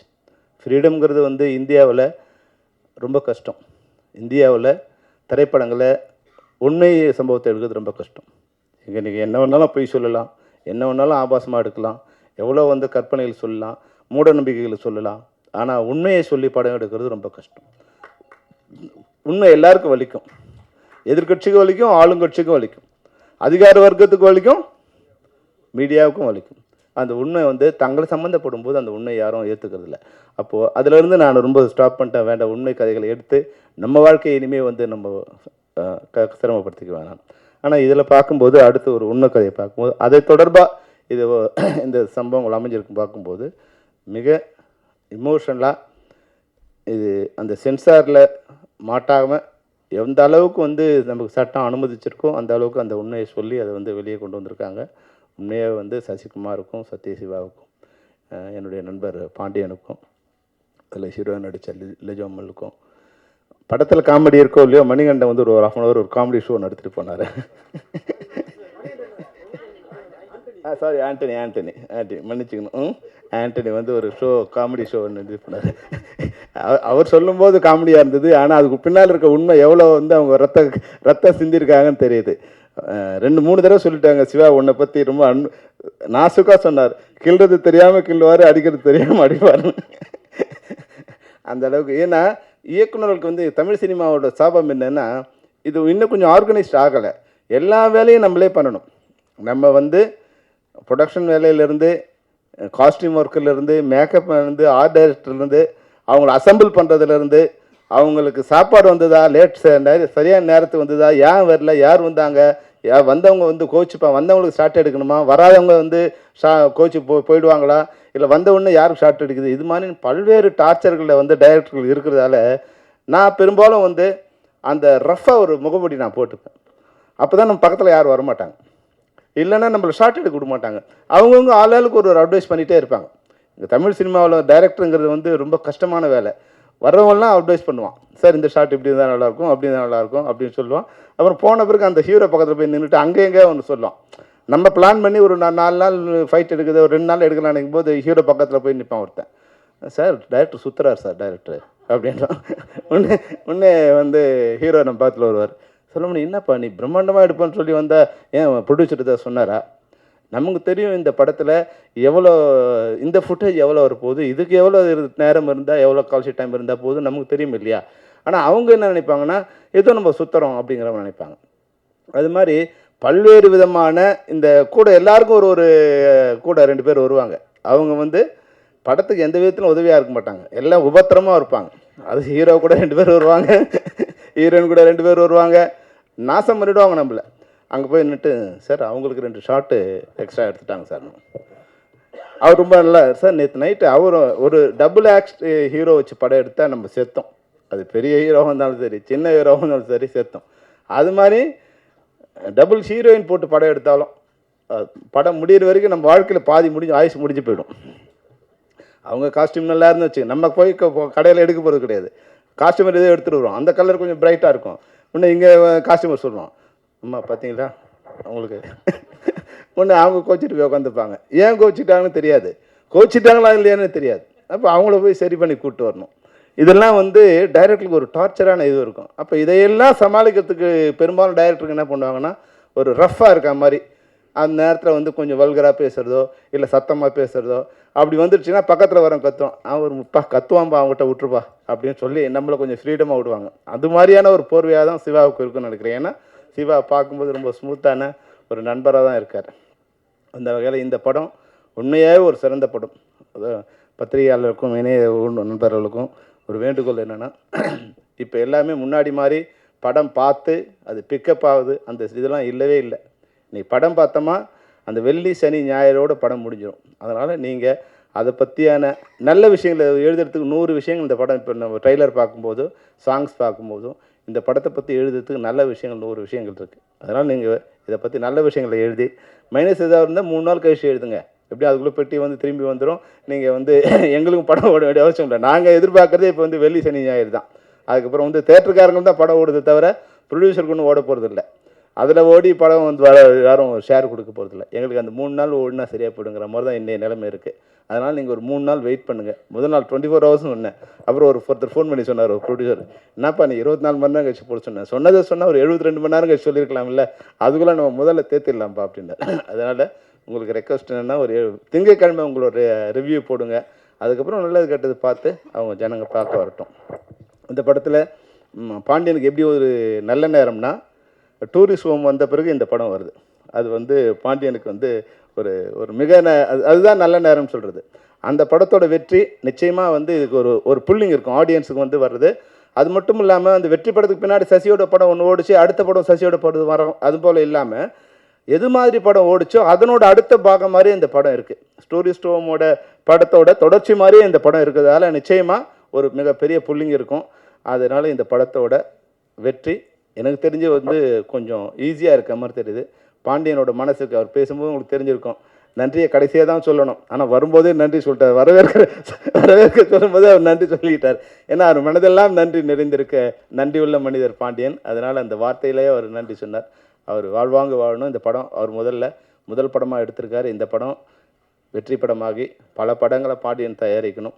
அதில் வந்து எல்லா திரைப்பட கலைஞர்களும் தொழிலாளர்களும் தொழில்நுட்ப கலைஞரும் வாழணும். சசி கூட வந்து சினிமாவை நேசிக்கின்ற ஒரு மிகச்சிறந்த மனிதர். அவர் வாழ்க்கையில் பல்வேறு சிரமங்கள் வந்திருக்கலாம், வெற்றி வந்திருக்கலாம், தோல்வி வந்திருக்கலாம். ஆனால் அதையெல்லாம் வந்து வாழ்க்கையோட ஒரு ஜெர்னியாக எடுத்துக்கிட்டு எதை பற்றியும் கவலைப்படாமல் அழகாக வந்து ஒரு நதி போல் அவர் வந்து பயணம் பண்ணிகிட்டே இருக்கார். அந்த சசிக்கு என்னோடய வாழ்த்துக்கள். திரைப்படத்தில் நடித்த அனைத்து தொழில்நுட்ப கலைஞர்களுக்கும் தொழில்நுட்ப கலைஞர்களுக்கும் குறிப்பாக கேமராமேனுக்கும் ஆர்ட் டைரக்டருக்கும் அந்த உங்களோட ஆர்ட் டைரக்ஷனில் அந்த இது பார்த்தேன். அகதிகள் முகாம் ரொம்ப இயல்பாக பெரிய செலவு இல்லாமல் ரொம்ப இயல்பாக வந்து அந்த இதோடு சேர்ந்துருந்து படம் பார்க்கும்போது ஒரு உண்மையான இடத்துல உண்மையான கதை அதுக்கு வேற ஒரு சாயம் போட்டிங்கன்னா அது வந்து நான் வெளியே வந்துடும், ஆடியன்ஸ் வந்து கதையை விட்டு வெளியே போயிடுவாங்க. அதை விட்டு அதுக்காக உண்மையாக ஒரு குடிசை மாதிரி இருந்தால் அது வந்து ஒரு அக்லினஸ் வந்துடும். அப்படி இல்லாமல் ஒரு உண்மையை வந்து அழகாக வெளிச்சம் போட்டு கட்டுற மாதிரி இருந்து உண்மையான இடம் மாதிரியும் தெரிஞ்சது. அது வந்து ஒரு பிரம்மாண்டமான ஒரு இதுவாக வந்தது, மனதுக்கு பாரம் கொடுக்குற ஒரு விஷயமா வந்தது. அது போலீஸ் ஸ்டேஷனாக இருக்கட்டும், ஜெயிலாக இருக்கட்டும், எல்லாமே வந்து ஒரு இதுவாக இருந்தது. அதுபோல் வந்து உதயகுமார் வந்து நீங்கள் சில காட்சிகள் வந்து விசாரணை படம் பார்க்கும்போது எப்படி வந்து ரியாலிட்டி இருந்ததோ அது போல் வந்து ரொம்ப பியூட்டிஃபுல்லாக அந்த இமோஷனில் வந்து அழகாக வந்து உங்களுக்கு வெளியே கொண்டு வந்தீங்க. அந்த வகையில் உங்களுக்கு நன்றி. மிகச்சிறந்த பாடல்களை எழுதின கவிஞர்களுக்கும் மிகச்சிறந்த இசையை கொடுத்த ஜிப்ரான் வந்து இதுவாக சொன்னாங்க, அவர் வந்து ஏழைகளின் இளையராஜா வந்து ஜிப்ரான். ஏன்னா ரொம்ப தயாரிப்பாளர் பெரிய சிரமம் இல்லாமல் அந்த அளவுக்கு அந்த நேர்த்தியான இசையை சாதாரண திரைப்படங்களுக்கு கூட ஒரு கொடுக்கக்கூடிய ஒரு மிகச்சிறந்த உள்ளம் படைத்த ஒரு நல்ல கலைஞன். நிச்சயமாக வந்து தமிழ் சினிமாவில் உங்களுக்கு ஒரு நல்ல இடம் இருக்குது ஜிப்ரான். என்னைக்காவது ஒரு நாள் உங்களை வந்து சேரும். நீங்கள் கவலைப்படாதீங்க, உங்கள் வெற்றிக்கும் உங்கள் உழைப்புக்கும் உங்களை வந்து சேரும்.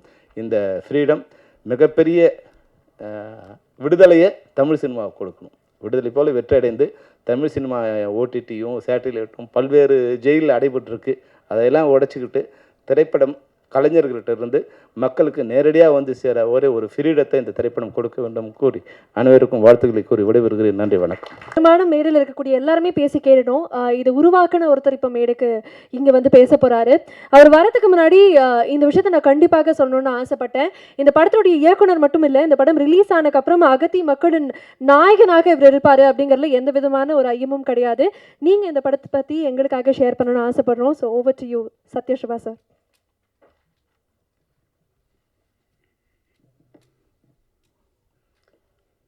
இங்கே வந்திருக்கிற எல்லாருக்கும் ஃபஸ்ட்டு நான் மிகப்பெரிய நன்றியை சொல்லிக்கிறேன். ப்ரெசன்ட் மீடியா உங்களுக்கு மெயினாக ரொம்ப நன்றி சொல்லணும். அப்புறம் பார்த்திங்கன்னா ஃபஸ்ட்டு ஃப்ரீடம். இந்த படத்தை நான் ரொம்ப ஃப்ரீடமாக எடுக்கிறதுக்கு எனக்கு முதல்ல ரொம்ப சப்போர்ட்டாக இருந்தது வந்து என்னோடய வீடு, என்னுடைய மனைவி, குழந்தைங்க. ஏன்னா அவங்க வந்து என்னை ரொம்ப ஃப்ரீடமாக விட்டதுனால தான் நான் இந்த மாதிரியான ஒரு படம் எடுக்க முடிஞ்சது. அதுக்கப்புறம் பார்த்திங்கன்னா குடும்பம் அப்படின்னு சொன்னால் எங்களுக்கு வந்து எந்த ஒரு சூழ்நிலையிலையுமே ரொம்ப சப்போர்ட்டிவாக இருக்கிற என்னுடைய 2 அக்கா, மாமா. அதுக்கப்புறம் இப்போது நான் படத்துக்குள்ளே வரேன். இந்த படத்தில் வந்து எனக்கு வந்து முதல்ல ஃபஸ்ட்டு என் கூட ரொம்ப கனெக்டிவாக இருந்த இந்த படத்தோட கோ டைரக்டர் பிரசாத், அவருக்கு ரொம்ப நன்றி. அப்புறம் வந்து ரெபல் படத்தோட டைரக்டர் நிகேஷ், அவர் என்கிட்ட தான் வந்து அசிஸ்டன்ட் டைரக்டராக இருந்தார். என்கிட்டருந்து வெளியே போனதுக்கு அப்புறமும் கூட எப்போவுமே இன்னும் ஒரு அசிஸ்டண்ட்டாகவே வந்து படம் தொடங்கினதுலேருந்து முடிகிற வரைக்கும் கூடவே இருந்து ரொம்ப ஹெல்ப்ஃபுல்லாக இருந்திருக்கார். அவருக்கு ஒரு பெரிய நன்றி. அப்புறம் அசோசியேட் டைரக்டர் சங்கர், அப்புறம் இன்னும் நிறைய பேர் ஒர்க் பண்ணியிருக்காங்க. எல்லாருக்குமே ஃபஸ்ட்டு என்னோடய டீமுக்கு வந்து ரொம்ப நன்றி சொல்கிறேன். அப்புறம் நான் வந்து படத்தை பற்றி நானே நிறைய சொல்கிறது அவ்வளோவா நல்லா இருக்காது, அதனால் எல்லாருமே சொல்லிட்டாங்க. ஸோ வந்திருக்கிறவங்களுக்கு நன்றி சொல்கிறது மட்டும்தான் என்னுடைய வேலையாக நான் நினச்சி வந்தேன். அதை வந்து தயாரிப்பாளர் ஃபஸ்ட்டே அவர் வந்து எல்லாருக்கும் நன்றி சொல்லிட்டாரு. ஸோ இந்த படத்தில் நடித்த நடிகர்கள் இப்போ வந்து நான் வந்து நிறைய பேர் இருக்காங்க. ஸோ அதனால் ஒருத்தராக சொல்லணுன்னா ரொம்ப டைம் எடுக்கும். ஸோ இந்த படத்தில் நடித்த எல்லா நடிகர்களுக்கும் என்னுடைய வாழ்த்துக்கள், நன்றிகள். அப்புறம் வந்து பார்த்திங்கன்னா டெக்னீஷியன்ஸ், கேமராமேன் ஆகட்டும், எடிட்டர் ஆகட்டும், ஆர்ட் டைரக்டர் ஆகட்டும், இவங்க எல்லாருமே நான் வந்து என்ன சொல்ல வரேன் அதை புரிஞ்சிக்கிட்டு, அதே மாதிரி பார்த்திங்கன்னா ஒரு பெரிய பட்ஜெட்குள்ளேயும் போகாமல் ஒரு நம்பகத்தன்மையும் கொண்டு வரணும். அதுக்கு வந்து ரொம்ப கஷ்டப்பட்டிருக்காங்க. அவங்க வந்து ரொம்ப நேர்மையாக வேலை செஞ்சுருக்காங்க. அதனால் அவங்க 3 பேருக்கும் ஒரு பெரிய நன்றிகள் சொல்கிறேன். அப்புறம் ஜிப்ரான் சார் வந்து நிஜமாகவே வந்து ஒரு தவிர்க்க முடியாத ஒரு இசையமைப்பாளர். அதுவும் வந்து பார்த்திங்கன்னா பின்னணி இசையில் வந்து அவர் அடிச்சுக்க நிஜமாகவே ஆள் இல்லைன்னு சொல்லலாம். நம்ம ஒரு விஷயத்தை நம்ம வந்து எடுத்திருப்போம், அதை எடிட் பண்ணியிருப்போம், நம்ம ஒரு ஃபீல்டில் வந்து அதை உள்வாங்கியிருப்போம். ஆனால் அவர்கிட்ட போயிட்டு அது வெளியே வரும்போது பார்த்திங்கன்னா அதுக்கு வந்து வேறு ஒரு பரிணாமம் இருக்கும். ஸோ அந்தளவுக்கு நம்மளே எதிர்பார்த்துருக்க மாட்டோம். அந்த ஃபீலை வந்து அவ்வளோ மிக சரியாக கொடுத்துருப்பாரு. அதனால் அவர் கூட நான் கண்டிப்பாக அடுத்தடுத்த படங்கள் பண்ணுவேன். ஏன்னா எனக்கு அவர் கொடுத்த அந்த சப்போர்ட் வந்து ரொம்ப ஜாஸ்தி இந்த படத்தில். Thank you sir. அப்புறம் பார்த்திங்கன்னா லிஜோ மோல், இப்போது சசிகுமார் சாருக்கும் அவங்களுக்கும் ஒரு பெரிய ஒற்றுமை இருக்குது. என்னென்னா, ஒருத்தர் நல்லவராக காட்டணும் அப்படின்னா வந்து அவருக்கு ஒரு இது நான் சொல்ல நிறைய பேர் கமெண்ட்ஸாக சொல்கிறது தான், அவங்களுக்கு ஒரு 4-5 சீன் வைக்கணும். ஆனால் சசிகுமார் சாரை காமிச்சா அவரை ஃபஸ்ட்டே அவர் நல்லவர் அப்படின்றதுக்கு அவருக்கு எந்த ஒரு சீனும் வைக்க தேவையில்லை. அதுதான் அதே மாதிரி தான் லிஜோமோல்.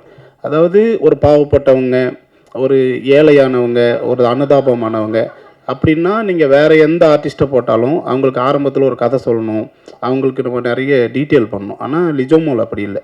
அவங்க வந்தால் போதும், ஓ இவங்க இந்த மாதிரியான ஒரு கேரக்டர் தான் அப்படின்றது ஈஸியாக நமக்கு கனெக்ட் ஆகிடும். இந்த படத்தில் நிஜமாகவே வந்து அவங்க வந்து ஒரு இலங்கை தமிழராக நடிச்சிருக்காங்க. ஸோ மற்ற நடிகர்களுக்கும் அவங்களுக்கும் இதில் ஒரு சின்ன வித்தியாசம் இருக்குது. என்னென்னா, எல்லாருமே டயலாக் பேசும்போது தமிழில் பேசி அதுக்கப்புறம் டப்பிங்கில் வந்து ஸ்ரீலங்கன் தமிழில் பேசினாங்க. பட் அவங்க மட்டும்தான் ஸ்பாட்லேயே வந்து அந்த அந்த பாட்டி அவங்க கூட உட்காந்து ஒர்க் பண்ணி அவங்க தான் அப்படியே ஃபுல்லாகவே ஸ்பாட்டில் பேசும்போதே வந்து ஒரு ஸ்ரீலங்கன் தமிழ்லேயே பேசுவாங்க. ஸோ அது வந்து டப்பிங் ஆர்டிஸ்ட்டுக்கு வந்து பெரிய சப்போர்ட்டாக இருந்தது.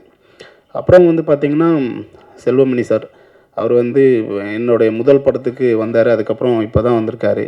ரொம்ப நன்றி சார். ஒரு இயக்குனரோட ஃபீலிங்கை புரிஞ்சுக்கிட்டு நம்ம ஏன் கோபமாக இருக்கோம், நம்மளை சுற்றி இருக்கிறவங்க நான் என்ன மனசுக்குள்ளே நினச்சிருக்கணும் அதை அப்படியே நீங்கள் சொல்கிறீங்க சார். அதுக்கு ஒரு பெரிய நன்றி. ஏன்னா எல்லாருமே நம்மளை அப்படி தப்பாக நினைப்பாங்க. ஏன்னா அந்த டைமில் அப்படி இருக்கக்கூடிய ஒரு சூழ்நிலை இருக்கும். ஏன்னா நம்ம ஒரு படம் எடுக்கிறோம், அது ஒரு காமெடியான ஒரு படமும் இல்லை, ஒரு ஒரு உண்மைக்கு நிகரான ஒரு கதை எடுக்கிறோம். அப்படின்னும் போது அந்த விஷயம் நல்லா வரணுன்றதுக்காக சில பல கோபங்கள் இருக்க தான் செய்யும். ஆண்டனி அந்த மாதிரி ஏதாவது இருந்தால் சாரி. அப்புறம் இந்த படத்துடைய தயாரிப்பாளர் பாண்டியன், அதாவது ஒரு முதல் படம் பண்ணுறதுக்கு வராரு. அப்போ அவர் நினச்சிருந்தா வந்து எது மாதிரியான கதைகளை வேணால் எடுத்துருக்கலாம். ஏன்னா அவர் வந்து கிட்டத்தட்ட 15 வருஷம் சினிமாவில் ஈபியாக இருக்கார். ஸோ அவருக்கு தெரியாத டைரக்டர்ஸ் இல்லை, அவர் பார்க்காத ஆளுங்க இல்லை. ஆனால் வந்து நான் ஒரு கதை சொல்கிறேன், அது வந்து ஒரு உண்மைக்கு நெருக்கமான ஒரு கதை. இந்த கதையை எடுக்கும்போது ஒரு தயாரிப்பாளராக எடுக்கிறதுக்கு எனக்கு ஈஸியாக இருக்கும். மேபி எனக்கு இதில் நல்ல பேர் வரலாம், ஒரு நல்ல ஒரு ஃபீல் குட்டான படம் அப்படின்னு சொல்லி ஒரு டைரக்டருக்கு நல்ல பேர் வரும், நடிச்சிருக்கிறவங்க எல்லாருக்குமே வந்து நல்ல நேம் வரும். ஆனால் ஒரு ப்ரொடியூசருக்கு பணம் வருமா அப்படின்ற ஒரு கேள்வி வந்து இங்கே இன்னும் இருக்குது. ஏன்னா இங்கே நம்ம இன்னுமே வந்து படம்னா கமர்ஷியலாக இருக்கணும் அப்படி தான் நினச்சி நிறைய பேர் உள்ளே வருவாங்க. ஆனால் வந்து நம்ம இப்போது ஒரு உண்மைக்கு நெருக்கமான ஒரு கதையை சொல்லும் போது அதை அவர் புரிஞ்சுக்கிட்டு, அதாவது மற்றவங்க பேசும்போது சொல்கிறாங்க பாருங்கள், நான் அவருக்கு ஒரு கதை சொன்னேன்னா அந்த கதையை அப்படியே உள்வாங்கி என்னை விட நல்லா சொல்லியிருக்காரு எல்லாருக்கும். எனக்கே இந்த விஷயம் இப்போ தான் தெரியுது. அப்போ அவர் வந்து இந்த கதைக்குள்ளே நல்ல ஒரு ட்ராவல் ஆகியிருக்காரு, ட்ராவல் ஆகி எல்லாருக்கிட்டையுமே சொல்லியிருக்காரு. படம் எடுத்து முடித்து பார்த்ததுக்கப்புறம் வந்து அவர் ரொம்ப ஹாப்பி ஆகிட்டார். ஸோ அவருக்கு வந்து இந்த விஜய் கணபதி பிக்சர்ஸ் வந்து நாங்கள் தான் வந்து ஒரு பிள்ளையார் சொல்லியாக இருக்கோம். இந்த படத்துக்கு அப்புறம் வந்து அவர் வந்து ஒரு மிகப்பெரிய ப்ரொடியூசராக வரணும், மேலும் நிறைய படங்கள் பண்ணணும் அப்படின்றது வந்து என்னுடைய மிகப்பெரிய ஆசை பாண்டியன். அப்புறம் படத்தில் பிஆர்ஓ சதீஷாக இருக்கட்டும், சதீஷ் வந்து நம்ம ஒரு சில விஷயங்களை எடுத்துகிட்டு போகிறதுக்கு ரொம்ப கஷ்டப்பட தேவையில்லை. ஏன்னா அவருக்கு எல்லா விஷயமே வந்து ரொம்ப ஃபாஸ்ட்டாக கொண்டு போவார், நமக்கு நல்ல சப்போர்ட்டிவாக இருக்கார். அதே மாதிரி ராகவன், அப்புறம் டென் மியூசிக் ஜிதேஷ், இவங்க எல்லாருமே இந்த படத்துக்கு வந்து ஒரு பெரிய சப்போர்ட்டாக இருந்தாங்க அப்படின்னு சொல்லலாம். அப்புறம் எல்லாம் முடிஞ்சு கடைசியாக பார்த்திங்கன்னா சசிகுமார் சார், அவரை பற்றி நிறைய சொல்கிறதுக்கு ஒன்றுமே இல்லை. உங்கள் எல்லாருக்குமே தெரியும், அவர் ஒரு யதார்த்தமானவர், ஒரு எல்லாருக்குமே ஒரு ஹெல்ப் பண்ணுற ஒரு ஆள்.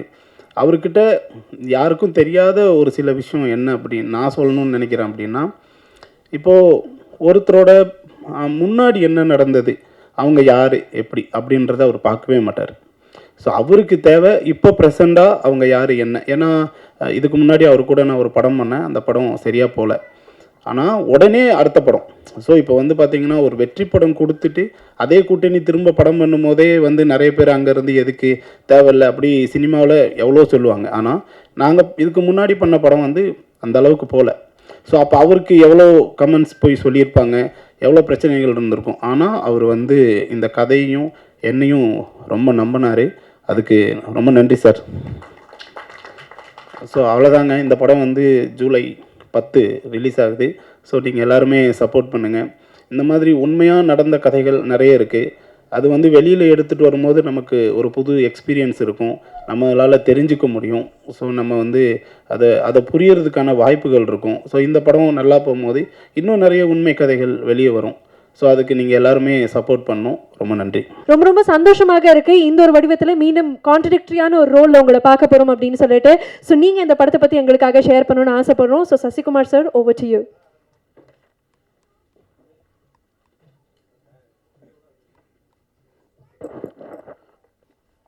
எல்லோருக்கும் வணக்கம்.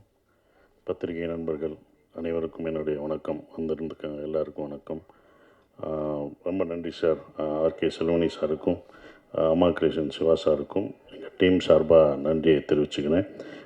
சிவா சார் ஒவ்வொரு தடவையும் நான் ஜெயிக்கணும்னு சொல்லிகிட்டு இருப்பார். ஸோ அவருக்கு என்னுடைய நன்றியை தெரிவிச்சுக்கிறேன். செல்வனி சார், உங்களை எங்களுக்கு ரொம்ப பிடிக்கும். ஒரு இன்டர்வியூ பார்த்துட்டு தான் உங்கள் படம் எங்களுக்கு ரொம்ப பிடிச்சது. உங்களை எப்போ பிடிச்சதுன்னா, உங்கள் இன்டர்வியூ ஒன்று பார்த்துட்டு உங்கள் வீட்டுக்கு நான் வந்தேன். உங்களுக்கு ஞாபகம் இருக்குமான்னு தெரில. உங்கள் வீட்டுக்கு வந்து உங்களை இது பண்ணேன். உங்கள் இன்டர்வியூவில் என்ன சொல்லியிருந்தீங்கன்னா, நீங்கள் ஃபஸ்ட்டு படம் எடுத்துகிட்டு சௌத்ரி சார் கூப்பிட்டு ஒரு செக்கு கொடுத்தாரு. 2வது படம் எனக்கு பண்ணுங்க அப்படின்னு புலன் விசாரணைக்கு அப்புறம் பாத்ரூமில் போய் எவ்வளோ எடுப்பாங்கன்னு பார்த்தப்ப 5000 இருக்குன்னு நினச்சி பார்த்தீங்க. 5 லட்சம் அட்வான்ஸ் கொடுத்துருந்தாங்க. அதை வச்சுட்டு நான் வீட்டுக்கு போகலான்னு போகும்போது ராவுத்தர் சார் ஃபோன் பண்ணி, விஜயகாந்த் சார் ஆஃபீஸில் ஃபோன் பண்ணி, விஜயகாந்த் சார் படம் அடுத்து 100வது படம் அவருடைய படம், அதை நீங்கள் தான் எடுக்கணும் அப்படின்னு சொன்னோடனே மறு நிமிஷமே அவர் போய் அந்த செக்கை என்னை ஃபஸ்ட்டு கொடுத்த ப்ரொடியூசருக்கு தான் நான் அடுத்த படம் பண்ணுவேன் அப்படின்னு சொல்லி அந்த 5 லட்சத்தை அவங்களுக்கு கொடுத்துட்டு வந்ததை பார்க்கும்போது, இப்படி ஒரு மனிதர் இந்த காலத்துலையா அப்போ இருந்திருக்காங்க உங்களுக்கு அப்படின்னு சொல்லிட்டு நான் அவங்கள வந்து, சார் எனக்கு ஆச்சரியமாக இருக்குது, அப்படிலாம் பண்ணுவாங்களா சார் அப்படின்னு நான் ஆச்சரியத்தோடு கேட்டேன். ஜெயிச்சுட்டு அதே கம்பெனிக்கு பண்ணுவாங்களா சார், இது ரொம்ப சந்தோஷமாக இருக்குது சார் அப்படின்னு சொன்னேன். ஸோ அதில் எனக்கு அவரை ரொம்ப பிடிக்க ஆரம்பிச்சது. ஸோ அவர் இங்கே வந்ததுக்கு ரொம்ப நன்றி, எங்களை வாழ்த்துனதுக்கு ரொம்ப நன்றி சார். ஆர்ட் டைரக்டர், அங்கேருந்து வர்றேன் நான். ஆர்ட் டைரக்டர் ரொம்ப சிறப்பாக பண்ணியிருந்தார். நான் 2 படம் நாங்கள் பண்ணிட்டோம். அப்படியே லைவாக அந்த செட்டு எப்படி பார்த்தீங்களோ அது போட்டிருக்காரு. ரொம்ப அமைதியாக இருப்பாங்க. அப்படிப்பட்ட ஒரு ஆர்ட் டைரக்டர். அதுக்கப்புறம் உதய் கேமராமேன், டைரக்டருக்கு ஏற்ற கேமராமேன் தான். அவர் பேசி நான் இப்போ தான் பார்க்குறேன். இங்கே தான் அவர் பேசியே நாங்கள் பார்க்குறோம். ஸ்பாட்டில் என்ன அது இருந்தாலும், பூமியாக இருந்தாலும், எவ்வளோ கஷ்டப்பட்டாலும் அவர் பாட்டுக்கிட்டு அவர் வேலையை அதை பார்த்துக்கிட்டு தான் இருப்பார். ஸோ அவ்வளோ சிறப்பாக பண்ணியிருக்காரு. அவருடைய படங்கள், முந்தைய படங்களும் எனக்கு ரொம்ப பிடிக்கும். அது அப்புறம் எங்களுடைய கவிஞர், ரொம்ப நன்றி. ஈசானில் நாங்கள் முதல் பாட்டு அவர் கொடுத்தது, அது இப்போ வரைக்கும் அந்த இது அவருடைய உங்களுடைய இப்போ கவிதை சொன்னீங்களே சார், அது நீங்கன்னு எனக்கு தெரியாது சார். ஆனால் நாங்கள் அதை கேட்டு ரசிச்சிருக்கோம்னு சொல்ல மாட்டோம். ரொம்ப உணர்ச்சிபூர்வமான அந்த கவிதை இப்போ நீங்கள் சொன்னோடனே நாங்கள்லாம் ரொம்ப உணர்வுபூர்வமாக அதை எடுத்துக்கிட்டோம். நன்றி சார். மியூசிக் நீங்கள் வாங்கி பார்த்துட்டு, அவர் தான் படம் பார்த்தாரு, நல்லா இருக்குன்னு சொன்னது அவர் தான். ஸோ அவருக்கு நன்றி. ஜிப்ரான், அவரோட நான் 4 படம், என் படம் நிறையா இருக்குது, அதெல்லாம் முடிச்சு கொடுங்க, எப்போ கொடுக்க போகிறீங்க? இவரை நான் பார்க்கல, இப்போ தான் பார்க்குறேன், இன்னொரு படம் வேறு இருக்குது, அதெல்லாம் வேகமாக முடிச்சு கொடுங்க. ஸோ அவர் சிறப்பாக பண்ணியிருக்காரு. இப்போ நந்தன்லேயும் அந்த படத்தை என்ஹான்ஸ் பண்ணி கொண்டு போனதும் அவர் தான். ஃப்ரீடமும் நாங்கள் எடுத்ததை விட அதை ரொம்ப அழகாக இது பண்ணி கொண்டு போயிருக்காரு. அவருக்கு என்னுடைய நன்றியை தெரிவிச்சுக்கிறேன். லிஜோ, இந்த படத்துக்கு நீ வந்த பிறகு அது வேறு மாதிரி மாறிச்சு. அது யார் ஹீரோயின் ஃபஸ்ட் ஷெட்யூல்லாம் நாங்கள் போயிட்டோம். ஹீரோயின் எங்களுக்கு செட்டே ஆகலை. அதுக்கப்புறம் தான் லிஜோன்னு சொல்லும்போது அது யதார்த்தமாக அப்படியே அந்த என்ன அந்த ஃபேமிலியாக அந்த இது இருக்கும்போது அவங்க நடிப்பு அவ்வளோ இதாக இருக்கும். படத்தில் பார்க்கும்போது உங்களுக்கு தெரியும். அவங்க சேரணும் அப்படின்றது எல்லா ஆடியன்ஸுக்கும், அவங்க 2 பேரும் சேர்ந்துடணும் அப்படின்றது வரணும். அதுக்கு முக்கியம் ஒரு சார் சொன்ன மாதிரி ஒரு பிடிச்ச முகம், எல்லாராலையும் பாவப்பட்ட ஒரு முகமாக இருக்கணும். அது கரெக்டாக ரிஜோவுக்கு செட் ஆச்சு. அது சேர்ந்துடணுன்றது உங்களுக்கு தெரியணும். சேர்ந்தாங்களா சேரலையான்றதான சார் கதை, அது சொல்லக்கூடாது. அது நீங்கள் தேரில் பாருங்கள், அது சொன்னாலும் அவர் இது பண்ணுவார். ஸோ அப்புறம் மணிகண்டன், மணி படத்தில் எனக்கு வந்து சாப்பாடெலாம் ஊட்டி விடுவான். ரொம்ப ரொம்ப நன்றி. அவனோட இதை பார்த்து தான் எனக்கு ரொம்ப அந்த கான்ஃபிடென்ட்டோட அவரோட இன்டர்வியூ பேசினது எனக்கு ரொம்ப பிடிச்சிருந்தது. ஸோ அதை நான் அவர்கிட்டே பகிர்ந்துருக்கேன். நாங்கள் 2 பேரும் சேர்ந்து பண்ணது ரொம்ப சந்தோஷம் மணி. அப்புறம் ஆண்டனி சொன்னார், கஷ்டத்தை வந்து சிரிச்சுக்கிட்டே சொல்லிட்டாரு. கஷ்டப்பட்டதெல்லாம் கோவத்தில் சொல்லாமல் சிரிச்சுட்டு அதை ஃபுல்லாக சொல்லிட்டாப்புல. நாங்கள் வேறு பக்கத்தில் நடந்து போனோம்னு சொன்னேன். அந்த ஒரு சீனுக்கு தான் அப்படி நடந்து போனோம். நீ வராத சீன்லாம் நானும் ஐயாவும் போட்டு தண்ணி வர்றதெல்லாம் நீ பார்க்கலையே. அதுக்குள்ள இன்னும் நிறையா கஷ்டப்பட்டுருக்கோம். மு ராமசாமி ஐயாவும் நாங்களும் அவ்வளோ இது பண்ணுவோம், கஷ்டப்படுறோம். நீங்கள் எப்படி இன்றைக்கி என்ன பண்ண போகிறாங்கன்னு பேசுவீங்கள்ல, நானும் ராமசாமி, மு ராமசாமியை அவர் வந்து ஒரு ஈழத்தை நேசிக்கக்கூடிய ஒருத்தர். அவர் வரல, முனைவர் மு ராமசாமி. அவர் சொல்லுவார், நம்ம எவ்வளோ கஷ்டப்பட்டு போகிறோமே, அவங்க எவ்வளோ கஷ்டப்பட்டுருப்பாங்க, அவங்க தப்பிக்கும்போது இன்னும் என்னென்னலாம் அனுபவிச்சிருப்பாங்க, அப்புறமா இன்னும் கொஞ்சம் போவோம்னு நமக்கு அப்படி தான் நாங்கள் பேசுவோம். இதே இடத்துல சார் நமக்கு இப்போ மூச்சு இறக்கல, இப்போ எப்படி சார் இருக்கும் அப்படின்னு சொல்லும்போது அது இன்னும் எங்களுக்கு நல்லா பண்ணணும் அப்படின்னு தோணும். அந்த வழியெல்லாம் மறந்துடும் அவர் சொல்லும்போது. அவங்க பட்டதோட அதெல்லாம் ஒரு வழியா, ஏன்னா ஒரு ரியல் இன்சிடெண்ட், அவங்க எப்படி தப்பிச்சிருப்பாங்க, எப்படி போயிருப்பாங்கன்னு ஒன்று இருக்குது. அதை விட இது வழியாக எங்களுக்கு தெரியலை. அதுதான் இந்த படம் வந்து எப்படி அவங்களே போராடினாங்க, அப்போ நம்ம அதை விட கொஞ்சம் போராடணும்ல. ஃப்ரீடம்னு வச்சுட்டாங்கல்ல, அது கூட இல்லாட்டினா என்ன, எல்லாரோடையும் தான் போராடணும். ஸோ ரொம்ப சிறப்பாக ஆண்டனி 2வது படம் நான் ஏற்கனவே பங்குன்னு எனக்கு அந்த பிரம்மனில் நடிச்சிருந்தாப்புல, ஹீரோவாகவும் நடிச்சிட்ருக்காப்புல. ஸோ சூப்பரான ஒரு விஷயமா இருந்தது. அப்புறம் ப்ரொடியூசர் பாண்டி, மேனேஜராக எனக்கு ரொம்ப இதாக தெரியும். முதல் சிவா சார் தான் பாண்டி வச்சு ஒரு படம் ப்ரொடியூஸ் பண்ணுங்கன்னு சொல்லும்போது அவர்கிட்ட நான் சொல்லுது, வேணாம் பாண்டி, நீ ப்ரொடக்ஷன் மேனேஜராகவே இரு, நீ வாங்கி பழகியாச்சு, நீ ப்ரொடியூசர்னால் கொடுக்கணும், அதை ஞாபகம் வச்சுக்கோ, கொடுக்கணும், அதை ஞாபகம் வச்சுக்கோ அப்படின்னு நான் சொன்னேன். இல்லை சார் நான் பண்ணுவேன் சார், எனக்கு கான்ஃபிடென்ட் இருக்குது அப்படின்னு. இல்லை பாண்டி, இன்னொரு தடவை நல்லா யோசிச்சுக்கோ பாண்டி, அது பண்ணணுமா அப்படின்னு சொல்லிட்டு வரும்போது அப்புறம் கதை மாறிச்சு. இந்த கதை சார், இந்த கதையும் பண்ணணுமா, இது ரொம்ப இதுப்பா அப்படின்னு. இல்லை சார் நான் பண்ணுவேன் சார் அப்படின்னு சிவா சார் சொன்னார். பாண்டி ஏதாவது சொன்னால் அழுதுருவார்னு அதுதான் அவர்கிட்ட சொன்னேன். சார் காசு கேட்டாலும் அழுதுறாரு சார், ஏதாவது சொன்னால் அழுதுறாரு சார். சார் காசு ஆர்டிஸ்ட்டும் டெக்னீஷியனும் கேட்டாலும் அழுதுறாரு சார், எப்படி சார் இது பண்ண முடியும் அப்படிலாம் நான் அவர்கிட்ட சொல்லிட்டு இருந்தேன். பட் என்னென்னா ஒரு கட்டத்தில் சரி அவருக்கு பண்ணுவோம், நம்ம அவரோட கான்ஃபிடென்ட் தான், அவர் நான் பண்ணுவேன் சார் என்னை நம்புங்க அப்படின்னு சொல்லி அந்த நம்பிக்கை தான், நாங்கள் வச்ச நம்பிக்கை தான் இவ்வளோ தூரம் ரிலீஸ் வரைக்கும் அவர் கொண்டு வந்திருக்கார். இன்னும் அடுத்த படங்கள் அவர் சிறப்பாக பண்ணணும், இன்னும் நிறையா படங்கள் பண்ணணும், எல்லாமே இருக்குன்னா. ஒரு படம் அப்படின்னும்போது எல்லாருக்கும் ஒரு மனஸ்தாபம் இருக்க தான் செய்யும், எல்லாருக்கும் அது இருக்க தான் செய்யும். ஒரு படமாக இருந்தால் ஒரு இயக்குனருக்குள்ளே, ஒரு ப்ரொடியூசருக்குள்ளே, ஆர்டிஸ்ட்டுக்குள்ளே, டெக்னீஷியன்ஸ்குள்ளே எல்லாமே ஒரு மனஸ்தாபங்கள் எங்கேயோ ஒரு இடத்துல இருக்கும். ஆனால் அது முடிஞ்சு அந்த நிறைவாக பார்க்கும்போது அதெல்லாம் பறந்து போயிடும், அந்த வெற்றி அதை மாற்றிடும். எப்போதுமே அது இருக்கும், எந்த படமாக இருந்தாலும் அது இருக்க தான் இருக்கும். சின்ன சின்ன விஷயங்கள்லாம் இருக்க செய்யும். அதெல்லாம் கடந்து இந்த படம் வெற்றி வந்து அதை மறக்கடிக்கணும்னு நான் நினைக்கிறேன். ஃப்ரீடம் படத்தை பற்றி சொல்லணும்னா டூரிஸ்ட் ஃபேமிலி மாதிரி அப்படி நினச்சிடக்கூடாது. அதை நம்ம தெளிவுபடுத்திடணும். என்னடா காமெடி படம்னு சொன்னாங்க, ஏன்னா ஆடியன்ஸுக்கு நம்ம தெளிவுபடுத்தணும் ஃபஸ்ட்டு. இது என்ன மாதிரி படம், எப்படி அப்படின்றது. ஏன்னா இது டூரிஸ்ட் ஃபேமிலி மாதிரி உங்களுக்கு வந்து காமெடியோ ஒரு காமெடி ஒரு எல்லாமே இருக்கக்கூடிய படமாக அது இருக்காது. இது வந்து ஜெயிலில் கஷ்டங்களை சொல்ல போகிற ஒரு படமாக தான் இருக்கும். அது தயார்படுத்தணும் ஆடியன்ஸுக்கு. நம்ம ஆடியன்ஸுக்கு வந்து என்ன சொல்லணும்னா, என்ன ஜானர்னே சொல்ல மாட்டேங்கிறோம். வந்து பாருங்கன்னு சொல்லிட்டு அவர் வேறு மாதிரி நினச்சி டூரிஸ்ட் ஃபேமிலி மாதிரி வச்சுட்டு, இது டூரிஸ்ட் ஃபேமிலி மாதிரி இல்லை வேணாடா இப்படி பண்ணி அப்படின்னு அவங்க சொல்லுவாங்க. அவங்க பக்கம் நியாயம், அது நம்ம தப்பு தான். ஏன்னா நம்ம என்ன படம் பண்ணுறோம், இது என்ன ஜானர் ஆஃப் மூவி எல்லாம் அவங்களுக்கு தெளிவுபடுத்திடணும். தெளிவுபடுத்தும் போது அவங்க பார்க்க வரும்போது அதை இது பண்ணுவாங்க. ஏன்னா இது வந்து ஜெயில் சார் சொன்ன மாதிரி ஜெயில் படங்கள், எஸ்கேப் டு விக்ட்ரி, இந்த மாதிரிலாம் நம்ம இங்கிலீஷில் பார்த்துருப்போம், நிறையா படங்கள் பார்த்துருப்போம். ஆனால் அது உண்மை கதையை தான் அவங்களும் எடுத்திருப்பாங்க.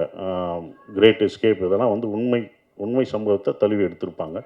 இந்த படமும் உண்மை சம்பவத்தை தழுவி தான் எடுத்திருக்கோம். ஜெயிலுக்குள்ளே இருக்கும்போது காமெடி பண்ண முடியாது, டான்ஸ் ஆட முடியாது, அடிச்சிருவாங்க.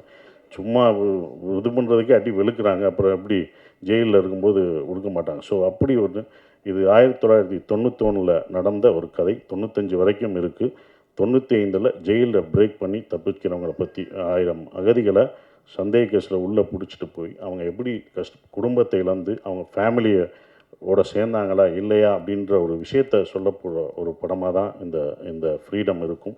அவங்களுக்கு எப்படி அந்த விடுதலை வெளியில் கிடச்சதுன்றது நமக்கு அந்த இன்சிடெண்ட் தெரியாது. அப்போ நடந்தபோது 1995 இப்படி ஒரு விஷயம் நடந்திருக்கு. இப்படி ஒரு ஜெயில் பிரேக் வந்து வேலூரில் இப்படி சிறையில் இருந்து தப்பிக்க ட்ரை தப்பிச்சிருக்காங்கன்ற ஒரு விஷயத்தை வந்து நமக்கு தெரியாத ஒன்று. அது வந்து ஏன்னா அப்போ இவ்வளோ மீடியா இல்லை, ஒரு பேப்பர் செய்திகளாக தான் அது இருக்குது, பேப்பர் செய்திகளாக இருக்குது.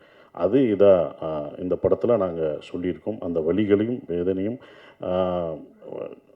இந்த படங்கள் அப்படியே சொல்லும், யதார்த்தமாக சொல்லும். படம் பண்ணும்போது இப்படி ஒரு படத்தை பாண்டி எடுத்ததுக்கு நன்றியை தெரிவிச்சுக்கிறேன். ஏன்னா ப்ரொடியூசர் தான் இதுக்கு அக்செப்ட் பண்ண. நான் திருப்பி கேட்டேன், ஏன்னா இப்படி ஒரு படம் நான் சந்தோஷமாக இருக்கேன் சார். இப்போ கூட படம் பார்த்துட்டு நல்லா இருக்குன்னு சொல்லியிருக்காரு. அதுக்கு ரொம்ப நன்றி. ஏன்னா ப்ரொடியூசருக்கு தான் அது பிடிக்கணும். அப்புறம் டைரக்டர், நான் ஏற்கனவே ஒரு படம் பண்ணிவிட்டேன், அவரோட ஒர்க் எனக்கு ரொம்ப பிடிக்கும். தோல்வியெல்லாம் கிடையாது, தோல்வியோ வெற்றியோ கிடையாது. நான் மேக்ஸிமம் பண்ணேன்னா புதுமுக இயக்குநர்கள் தான் பண்ணியிருக்கேன். மேக்ஸிமம் இல்லை, எல்லாரையும் அதிகமாக நான் பண்ணது 11, 12 புதுமுக இயக்குநர்கள் படத்தில் நடிச்சிருக்கேன், ப்ரொடியூஸ் பண்ணியிருக்கேன். அதுக்கப்புறம் தோல்வி இயக்குநர்களுக்கு தான் நான் பண்ணியிருக்கேன். வெற்றி அடைஞ்ச இயக்குனர் ஒன்று தான், அது நாடோடிகள் முடிஞ்சு போராளி சமுத்திரகனிக்கு மட்டும்தான் பண்ணியிருக்கேன். அதுக்கப்புறம் நான் பண்ணதே இல்லை. அது நமக்கு சில விஷயங்கள் இப்படி தான் பண்ணணும்னு வரும், நம்மளை தேடி அப்படி தான் வரும். அந்த மாதிரி தான் இருந்தது. ஏன்னா வெற்றி தோல்வியெல்லாம் பார்க்கக்கூடாது, அடுத்த அந்த ஸ்கிரிப்ட் என்னவா இருக்குது எப்படி இருக்குன்னு தான் பார்க்கணும். அப்படி தான் இந்த படத்தை நான் பார்த்தேன். சிவா சார் கொஞ்சம் சீரியஸாக தான் இருப்பார், ஏன்னா அவ்வளோ ஸ்ட்ரெஸ்ஸு அதனால தான் இருக்கும், சிரிக்க மாட்டார். படத்துலேயும் எங்களை சிரிக்கவே விடலை. இந்த இடத்துல லைட்டாக அவருக்கு தெரியாமல் நான் சிரித்தேன். அது சார் என்ன ஃபோட்டோவுக்கு சிரிக்கிறீங்க அப்படின்னு. சார் ஃபோட்டோவுக்கு தான் நாளைக்கு அவருக்கு ப்ரொடியூசருக்கு தேவைப்படுமே அப்படின்னு நினச்சி உங்களுக்காக தான் நான் அதெல்லாம் விட்டு வச்சுருக்கேன். நீங்கள் போடுறீங்களா சிரித்து போஸ்டர்லாம், அது உங்களை நினச்சி ப்ரொடியூசரை நினச்சி நான் பண்ணது. அன்றைக்கி போஸ்ட்டு கேட்பீங்க, எங்கே சார் மொதல் நாள் போஸ்ட்டு போடுறோம் சிரித்த மாதிரியே இல்லை, அதே மாதிரி வந்தார். அந்த ஒரு ஃபோட்டோவில் அங்கிட்டு சிரிச்சிருப்பேன், அதை எடுங்க, அங்கே நிறையா சிரித்து வச்சுருப்பேன் அப்படின்ட்டு தான் இருப்போம். ஃபோட்டோவுக்கு சிரிப்பேன், சார் நீங்கள் சிரிக்கக்கூடாது, சிரிக்காமல் எடுங்க எடுங்க. அப்படி திரும்பும்போது அப்படி சிரிச்சிருவேன், எடுத்துகிட்டு இதுதான் பப்ளிசிட்டிக்கு யூஸ் ஆகும் வச்சுக்கூடாது, சிரித்த மாதிரி போடும்போது போட்டோம்டா அப்படின்ட்டு தான் இருப்போம். அதே மாதிரி தான் லிஜோ சிரித்த மாதிரி ஒன்று இருந்தது. அப்போ லிஜோட்ட கேட்டேன், நீங்கள் டைரக்டருக்கு தெரியாமல் தான் இந்த சிரிச்சா அப்படின்னு. ஆமாம் சார் அப்படின்னுச்சு. ஸோ அப்படி தான் அது நடந்தது. ஸோ அவரோட அந்த கன்சீவ் பண்ண ஒரு விஷயம், இப்படி தான் இருக்கணும், இப்படி தான் வேதனைகள் இருக்கும், இப்படி தான் இருக்குன்றது அழகாக அந்த சிறைச்சாலையில் எப்படி இருந்து எப்படி இது பண்ணாங்களோ அது நிஜமாகவே நாங்கள் ஒவ்வொரு அடியும் நிஜமாகவே விழுந்தது. கையெல்லாம் உடஞ்சது, ஒருத்தன் அடிக்க தெரியாமல் அடித்து என் கையெல்லாம் உடைச்சாங்க. அதெல்லாம் கத்துறேன், ஐயோ ஐயோன்னு கத்துறேன். சூப்பராக நடிக்கிறாரு, சூப்பராக நடிக்கிறார், ஐயோ போட்டான் அதே கையில். நான் சொன்னேன், இந்த கை எனக்கு ஏற்கனவே அடிபட்டுருக்கு, நான் இதாக இருக்குது, இங்கே அடிக்காத இங்கே எங்கே வேணால் அடின்னு தலையில் தொங்க விட்டாங்க. அடிக்கும்போதே நான் கத்துறேன், ஆன்னு கத்துறேன். யாரும் ஒருத்தரும் வரவே இல்லை. என்ன சார் பயங்கரமாக அடிக்கிறார், தந்திரமாக நினைக்கிறேன், கட்டுன்னு டே அப்படின்ட்டு நிஜமாக விழுந்துச்சுனமா. அப்புறம் தான் எல்லாம் இது பண்ணாங்க. ஏன்னா ஃபைட்டர் அடிக்கும்போது கரெக்டாக அடித்தார், அவர் நடித்த ஒருத்தர் அவர் தவறாக இது பண்ணார். ஸோ அதெல்லாம் மீறி தான் வந்திருக்கோம் நாங்கள். அது சிறப்பாக இருக்கிறது. ரொம்ப நன்றி. இந்த படத்தை நாங்கள் ரொம்ப சொல்லக்கூடாது, இது இப்படி இருக்கும் அப்படின்னு. நீங்கள் படம் பார்த்துட்டு நீங்கள் அதை விமர்சனம் பண்ணி எப்படி வந்திருக்குன்ற ஒரு விஷயத்தை சொல்லுங்கள். ஏன்னா ட்ரூ ஈவெண்ட்ஸ் அப்படி தான் இருக்கும், அப்படி தான் பண்ண முடியும் அப்படின்ற ஒரு விஷயம் இருக்கும். அதனால தான் அதை சிரிக்கக்கூடாதுலாம் சொன்னார். அப்புறம் இதில் நான் மறுபடியும் ஸ்ரீலங்கன் பாஷை பேசியிருக்கேன். என்ன அடுத்தடுத்து பண்ணுறீங்க, என்ன அடுத்தடுத்து ஈழத்தமிழில் பேசுகிறீங்க அப்படின்லாம் கேட்டாங்க. அதுவும் தமிழ் தானே, அது என்னோடய தமிழ் தானே, அதை நான் பேசுகிறதுல என்ன.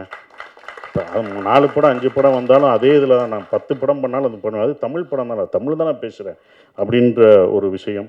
அந்த தமிழ் இதுதான் முன்னாடி பண்ணோம், டூரிஸ்ட் ஃபேமிலிக்கு முன்னாடி பண்ண படம் தான் ஃப்ரீடம். அது பல தாமதங்களாகி அது வெற்றிகரமாக இவ்வளோ தூரம் கொண்டு வந்திருக்கதே ஒரு வெற்றி தான், தேட்டருக்கு கொண்டு வந்தது. அது எனக்கு ஸ்ரீலங்கன் பாஷை இங்கே பேசினது தான் நான் டூரிஸ்ட் ஃபேமிலிக்கு நிறைய யூஸ்ஃபுல்லாச்சு. அந்த அம்மா தான் நான் நிறையா பேட்டியில் சொன்னேன், என்றைக்கும் கற்றுக் கொடுத்த ஆசிரியரை மறக்கக்கூடாது, அந்த அம்மாவை நான் என்றைக்கும் மறக்க மாட்டேன். எனக்கு ஸ்ரீலங்கா அவங்க தான், எந்திரிங்கம்மா, அவங்க தான் எனக்கு. நான் எல்லா இன்டர்வியூலையும் சொல்லுவேன் மகேஸ்வரி அம்மாவை, அம்மா அவங்க தான் எனக்கு ஸ்ரீலங்கன் பாஷை நல்லா படுத்தி எடுத்துட்டேன். அது வேறு சில விஷயம் அவங்ககிட்ட கேட்பேன், இது கரெக்டாங்களோ அப்படின்லாம் கேட்பேன் நான். இல்லை நீங்கள் ரொம்ப இழுத்தெல்லாம் பேச வேணாம், அப்படிலாம் பேச மாட்டாங்க அப்படின்றத, நார்மலாக அப்படிலாம் பேச மாட்டேன், இப்படி தான் பேசுவாங்க அப்படின்னு சொல்லுவாங்க. ஸோ அவங்களுக்கு வாங்கம்மா, நீங்கள் வாங்கம்மா, வாங்க, உங்களை பார்க்கட்டும், வாங்க. யாரோ ஒரு அம்மான்ட்டுக்கிட்டு இருக்கேன், அந்த அம்மா யாருன்ட்டு நானும் 2 படத்துக்கு கதறிக்கிட்டு இருக்கேன், வாங்க என்னோடய சீட்டில் உட்காருங்க. ஸோ அவங்க தான் இந்த படத்துலேயும் நடிச்சிருக்காங்க. அவங்க டீச்சர், நன்றிம்மா. இவங்க எனக்கு குரு, கற்றுக் கொடுத்த அவங்க தான். அவங்க அப்படியே எங்களுக்கு சொல்லிக் கொடுத்தாங்க டீச்சர். அவங்க நிறையா நாங்கள் இது பண்ணியிருக்கோம். நன்றிம்மா, எங்களுக்கு 2 படத்துக்கும் சொல்லிக் கொடுத்ததுக்கு. இனி அடுத்தடுத்த படங்களும் வருவேன். அவங்களை கொஞ்சம் பிஸி ஆக்கிட்டேன் நான். என்னென்னா இப்போ ஸ்ரீலங்கன் இந்த ஈழத்தமிழ் பேசும்போது படங்கள்லாம் வெற்றி அடையுது. ஏன்னா சுலபமாக ஈழத்தமிழ் பேசுகிற படங்கள் அவ்வளோவா வெளிவரதே கஷ்டம். அதுவும் வெற்றி அடைகிறது ரொம்ப கஷ்டம். அதை பார்ப்பாங்களா அப்படின்ற ஒரு டவுட்லாம் இருந்தது. இந்த படங்கள் யாரும் பார்க்க மாட்டாங்கன்றது. ஆனால் உலகத்தமிழர்கள் எல்லாமே அதை பார்ப்பாங்கன்ற நம்பிக்கை இருந்தது. அதை எப்படி கொடுக்கணும் அப்படின்றது இருந்தது. ஏன்னா ஒரு கான்ட்ரவர்சியான சப்ஜெக்ட் தான். அந்த கான்ட்ரவர்சியை நம்ம அதை தணிக்கை குழுவில் இதாகாமல் பார்த்துக்கிற ஒரு விஷயம் இருக்குது. அப்படி தான் 2 படமே எடுத்தாங்க. இது ஏதாவது கான்ட்ரவர்சியானாங்க, நான் நடிக்கிறதுனால கண்டிப்பாக கான்ட்ரவர்சியாக இருக்காது அப்படின்றத நான் உத்தரவாதம் கொடுத்துறேன். அப்படிலாம் எதுவுமே வராது. அவர் ஏற்கனவே பட்டனால சிவா சார் ஏற்கனவே ஒரு படம் பண்ணி நிறையா சென்சார் ஆனனால இந்த படம் எப்படி சென்சார் ஆகாமல் கரெக்டாக எதை சொல்லணும், எதை சொல்லக்கூடாது, எந்த விஷயத்தை சொல்லணுன்ற ஒரு விஷயத்தை சிவா சார் அந்த படத்தில் சத்ய சிவா அழகாக அதை என்ன சொல்லணுமோ சொல்லிட்டாரு. ஸோ இது எந்த அரசியல் பேச போகிறதில்ல. எந்த அரசியலையும் யாரையும் கான்ட்ரவர்சியாக தாக்கி இந்த படம் பேசாது. ஆனால் மனிதர்கள் ஒரு இனத்தோட வலியும் வேதனையும் சொல்ல போகுது. அதுதான் இந்த படம். அவங்களுடைய வலி வேதனை, அவங்க எப்படி அதிலிருந்து வெளியே வர்றாங்க, அவங்களுக்கு அந்த சுதந்திரம் கிடைச்சதா அப்படின்ற ஒரு விஷயம். சுதந்திரம்ன்றது சொந்த மண்ணில், சொந்த நாட்டில், சொந்த மக்களோடு வாழ்கிறது தான் சுதந்திரம். அந்த சுதந்திரம் இல்லாமல் வெளியூர்களையும் வெளிநாடுகளையும் வாழ்கிற அவங்களுக்கு இந்த படத்தை நாங்கள் சமர்ப்பிக்கிறோம். இந்த ஃப்ரீடம் அவங்களுக்கு, அந்த சுதந்திரம் கிடைக்கட்டும், அந்த ஃப்ரீடம் கிடைக்கட்டும் கேட்டு நான் என் நன்றியை தெரிவிச்சுக்கிறேன். நன்றி, வணக்கம். செக் ஒரே ஒரு நிமிஷம் சார். ஒருத்தங்க பேசும்போது கொஞ்சம் எல்லாருமே அமைதியாக இருந்தீங்கன்னா என்ன கேள்வி கேட்குறாங்கன்னு தெரியும். அண்ட் எல்லாருமே கொஞ்சம் உட்காந்து பொறுமையாக கேட்கலாம். எங்கள் ஊர் அரசியல்வாதிகளுக்கு இலங்கை தமிழர்கள் மேலே பற்று அதிகம் அப்படின்ற மாதிரி ஒரு டயலாக்கு, அதெல்லாம் எப்படி? அதான் நீங்கள் அந்த சார் சொன்ன மாதிரி ஏற்கனவே சென்சாரில் ஒரு படம் சிக்கினதுனால இல்லை ரொம்ப தெளிவாக எடுத்துருக்கீங்களோ? இல்லை, அப்படி இல்லை சார். உண்மையாக நடந்த கதை, அதுக்கான நிறைய எவிடன்ஸ் நம்ம கொடுக்கும்போது அப்போ இதெல்லாம் விடுறாங்க சார். ஸோ நடந்த விஷயத்துக்கான எல்லா டீட்டெயில்ஸும் அவங்களுக்கு நம்ம சப்மிட் பண்ணுறோம் இல்லையா சென்சார் போர்டில், அதெல்லாம் பார்த்ததுக்கப்புறம் தான் விடுறாங்க. ஸோ அவங்களுக்கு அது உண்மையாக நடந்த கதைன்னு தெரிஞ்சால் விடுறாங்க. ஸோ அதனால தான் முன்னாள் பிரதமர் அந்த மாதிரியான டீட்டெயிலாக டைரெக்டாக பேர் சொல்லாமல் இந்த மாதிரி மறைமுகமாக யூஸ் பண்ணிக்கலான்றது தான் அவங்களுடைய கருத்து. சார் சசிகுமார் சார், உங்களுக்கு ஒரு கேள்வி. இப்போ நீங்களே சொல்லிட்டீங்க, ஆனால் அதை வேறு வடிவில் கேட்குறேன். டூரிஸ்ட் ஃபேமிலி இப்போ தொடர்ந்து ஃப்ரீடம், இது சில தரப்பினரை ஏதோ நீங்கள் இலங்கை தமிழருக்கு ஆதரவானவர் அப்படின்ற மாதிரியே எடுத்துகிட்டு போகிற மாதிரி இருக்காதா? தமிழருக்கு ஆதரவாளர் சார், அவ்வளோதான். அதே மாதிரி ஃப்ரீடம் அது என்னென்னா அது அமைஞ்சது தான். இது பிளான் பண்ணிலாம் பண்ணலை. ஆக்சுவலாக இந்த படம் வந்திருக்கணும், ஃப்ரீடம் வந்திருக்கணும். அதுக்கப்புறம் 2 படத்துக்கு வரணும். இல்லை டூரிஸ்ட் ஃபேமிலிக்கு அப்புறம் இன்னொரு படம் வந்திருக்கணும். அந்த படம் வரல.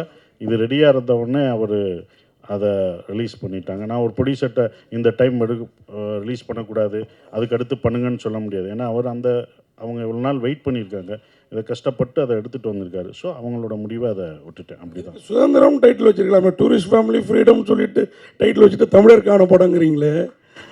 அதுதான் ஒன்று. சுதந்திரம் தான் வைக்கணும்னு நினச்சோம். சுதந்திரம் ஏற்கனவே வச்சுட்டாங்க, கிடைக்கல.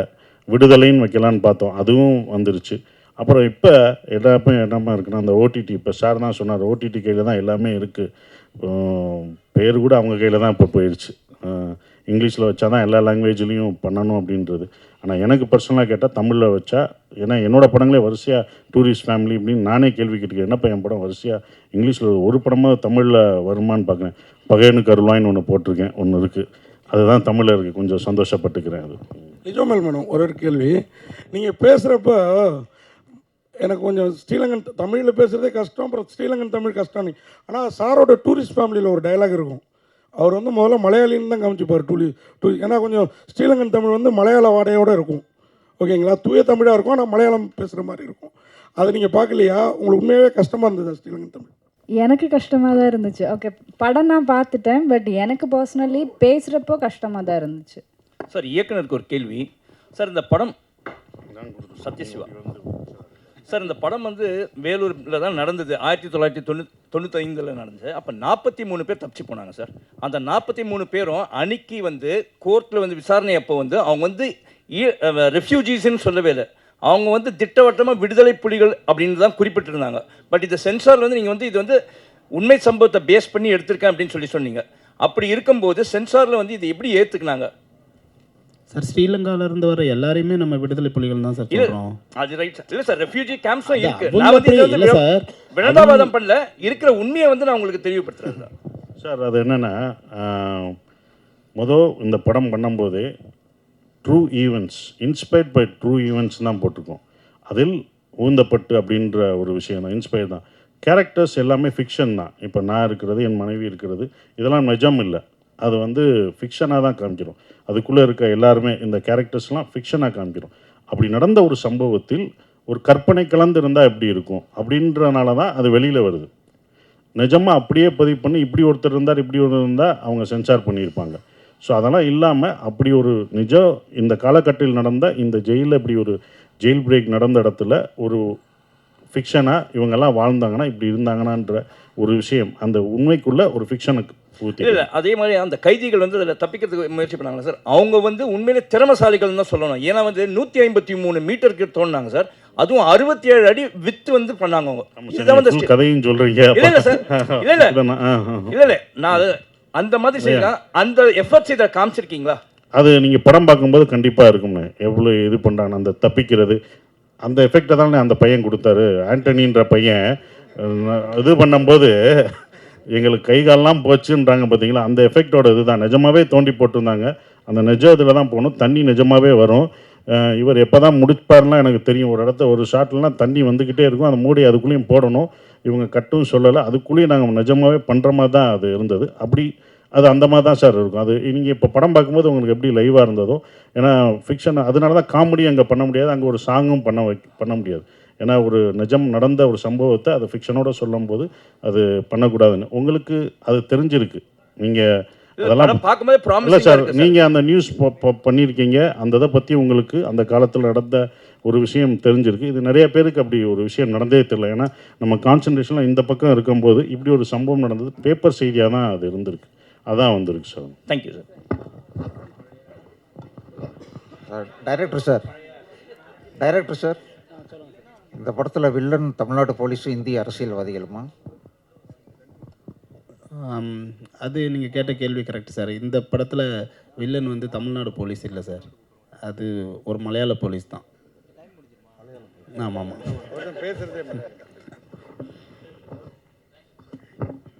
சார்.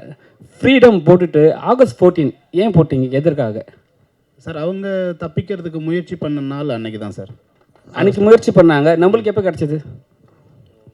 என்ன சார் இது கூட உங்களுக்கு தெரியாது? இல்லை சார், இப்போ என்னன்னா நாங்கள் எப்படி எடுத்துப்போம் அதை சார்? ஃப்ரீடம் சார், இந்த கதையில் அவர் ஃப்ரீடம் ஆகஸ்ட் 14 போட்டது, நமக்கெல்லாம் ஆகஸ்ட் 15 தான்.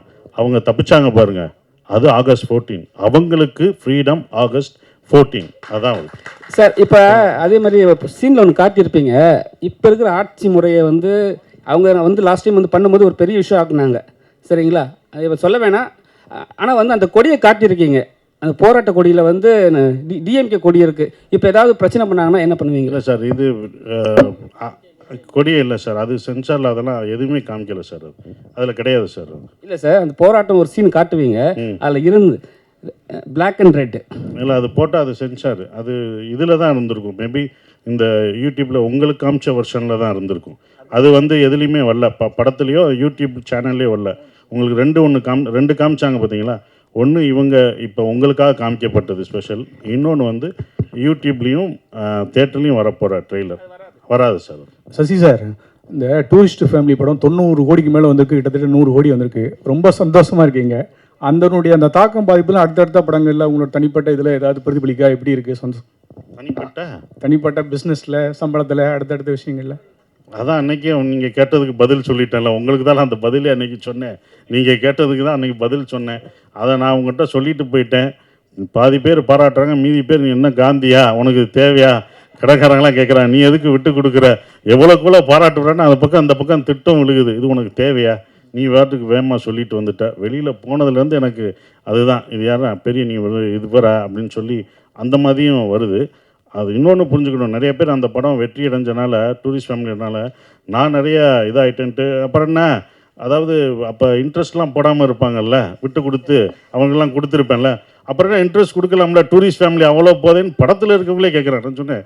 அது ப்ரொடியூசருக்கு போங்க, எனக்கு கரெக்டாக வந்த சம்பளம் வந்தால் போதும் அப்படின்னு தான் இருந்தேன். அது ப்ரொடியூசருக்கு தான், நமக்கு இல்லை. $1 மில்லியன் அவங்களுக்கு தான் அந்த டாலர்லாம் போயிடுச்சு. டேரக்டர் நீ எப்போ வந்த? அப்படியா? இங்கே தான் இருக்கேன், அவனை பார்க்கவே இல்லையா? இல்லை, இந்த இலங்கை அப்படி இலங்கை தமிழர் அது சம்பந்தமாக எடுத்தாவே இங்கே இருக்க முக்கிய ஒரு அரசியல்வாதியை மேடைக்கு வர வச்சிருவாங்க.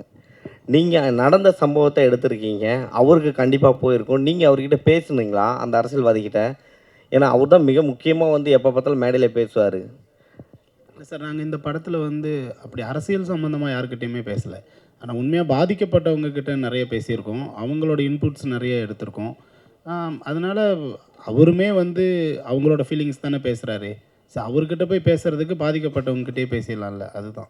எக்ஸ் பிரைம் மினிஸ்டர் அவர் சொன்ன மாதிரி வருது இல்லை, அது கரண்ட் பிரைம் மினிஸ்டர் தான் அப்போ அவர் இருக்கும்போது இருக்கும்போது. இல்லை இல்லை, அவர் எக்ஸ் பிரைம் மினிஸ்டர் தான். ஸோ அதை இதுலேயே போட்டிருக்கீங்க. ஸோ அதுவே பெரிய ஒரு அந்த வார்த்தையே பெரிய அழுத்தமான வார்த்தை இல்லை, இது சென்சார் போகும்போது. ஸோ அதை எப்படி இது பண்ணி ஹேண்டில் பண்ணுவீங்க? இல்லை சார், அதான் கதையாகவே ஒரு உண்மையான நடந்த கதை தானே, உண்மைக்கு நெருக்கமான கதைன்னும் போது அவங்க அதை அலோவ் பண்ணுறாங்க சார். ஆல்ரெடி சென்சார் ஆகிடுச்சு, யூஏ சென்சார் ஆகிடுச்சு. ஆமாம் சசிண்ணா ஒரு அண்ணா, நிறைய பேர் இப்போ சொல்கிறாங்க சசி வந்து பெரிய பெரிய படம் பண்ணுறாரு, ஆனால் சம்பளம் வந்து அதே சம்பளம் தான் வாங்குறாருன்னு சொல்லிட்டு பரவாயில்ல ஒரு பேச்சு இருக்குது. உங்கள் வார்த்தையில் கரெக்டாக சொல்லுங்கள் என்ன நடக்குதுன்னு. என்னென்னா நீங்கள் சம்பளம் வந்து அதே சம்பளம் தான் வாங்குறீங்க, சம்பளம் ஏற்ற மாட்டேன்னு ஒரு விஷயம் சொல்லியிருக்கீங்களா? அது உண்மையா என்ன? உண்மைதானே, அதான் இப்போ அவர்கிட்ட புலம்பிக்கிட்டு இருந்தேன். அதை சொன்ன பிறகு தான் எல்லாமே இதாகுது. அது உண்மை தானே, யாரும் தர்றதில்லை. நடித்தது கொடுத்ததே வந்தாலே சந்தோஷம்தான், அதான் அப்படி தரேன். இது சத்யசிவா சாருக்கு வாழ்த்துக்கள் சசி. உங்களுக்கும் உங்கள் படக்குழுவுக்கும் ரொம்ப சிறப்பான ஒரு படம் எடுத்திருக்கீங்க. உங்கள் ஆர்ட் டைரக்டர் பேசும்போது ரொம்ப நெகிழ்ச்சி பூர்வமாக இருந்தது. அவர் வந்து வாழ்க்கையில் இங்கே வந்து அதே கஷ்டங்களை பட்டிருக்கேன் அப்படின்னாரு. இந்த மாதிரி ஒரு உண்மை சம்பவத்தை எடுக்கும்போது ஒரு பெரிய லெவலில் ரிசர்ச் பண்ணியிருப்பீங்க இல்லையா? அந்த ரிசர்ச்சுக்கான முயற்சிகளை பற்றி கொஞ்சம் விவரமாக சொல்லுங்களேன் ப்ளீஸ். சார், இப்போ அவர் சொன்ன மாதிரியே நாங்களுமே ஒரு 5 ஜென்ரேஷனுக்கு முன்னாடி ஸ்ரீலங்காவிலேருந்து வந்தவங்க தான். அவர் சொன்னார், நான் சொல்லலை. இது வந்து படிக்கும் போதே ஒரு இன்ட்ரெஸ்டிங்காக இருந்தது சார். ஏன்னா இது எல்லாருக்குமே தெரிஞ்சிருக்கு, ஆனால் அந்த 90s இருந்த முக்கியமாக ரைட்டர்ஸ் நிறைய பேருக்கு தெரிஞ்சிருக்கு, நிறைய பேர் இதை பற்றி பேசியிருக்காங்க. ஆனால் இப்போ இருக்கிறவங்களுக்கு இதை பற்றி தெரியல. ஆனால் இது சொன்னால் ரொம்ப ஒரு வெறும் வலி மட்டும் இல்லாமல் அதில் ஒரு வீரம் இருக்குது சார் ஆக்சுவலாக. ஏன்னா அவர் சொன்ன மாதிரி அந்த ஒரு 106 மீட்டரை தாண்டி போகிறதுல ஒரு வீரம் இருக்குது ஆக்சுவலாக. அதுக்கு ஒரு பெரிய துணிச்சல் வேணும், அது எல்லாமே இதுக்குள்ளே இருக்குது சார். ஒரு படமாக பண்ணும்போது ஒரு ஹீரோயிசம் இருக்குது, ஒரு ஃபீல் இருக்குது, ஒரு ஸ்ட்ரகிள்ஸ் இருக்குது. ஸோ இதை ஏன் படம் பண்ணக்கூடாது அப்படின்ற ஒரு ஐடியாவுக்கு தான் நம்ம ஃபஸ்ட்டு வந்தோம்.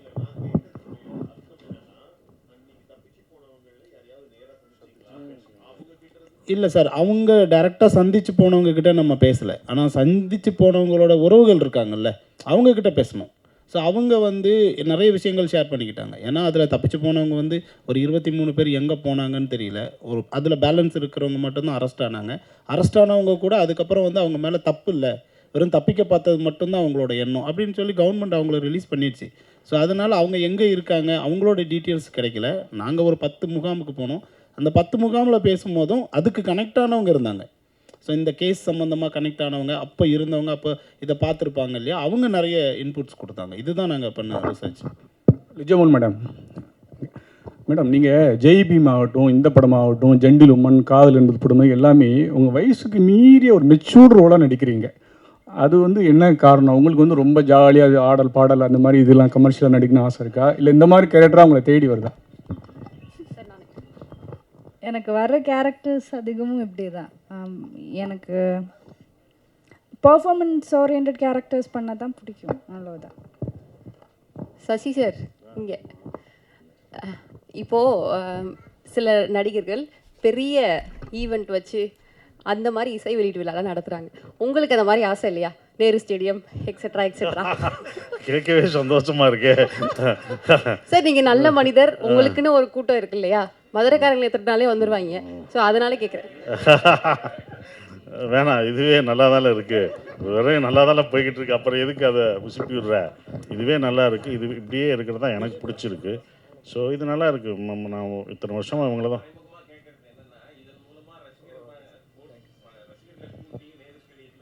ரசிகர் மன்றம்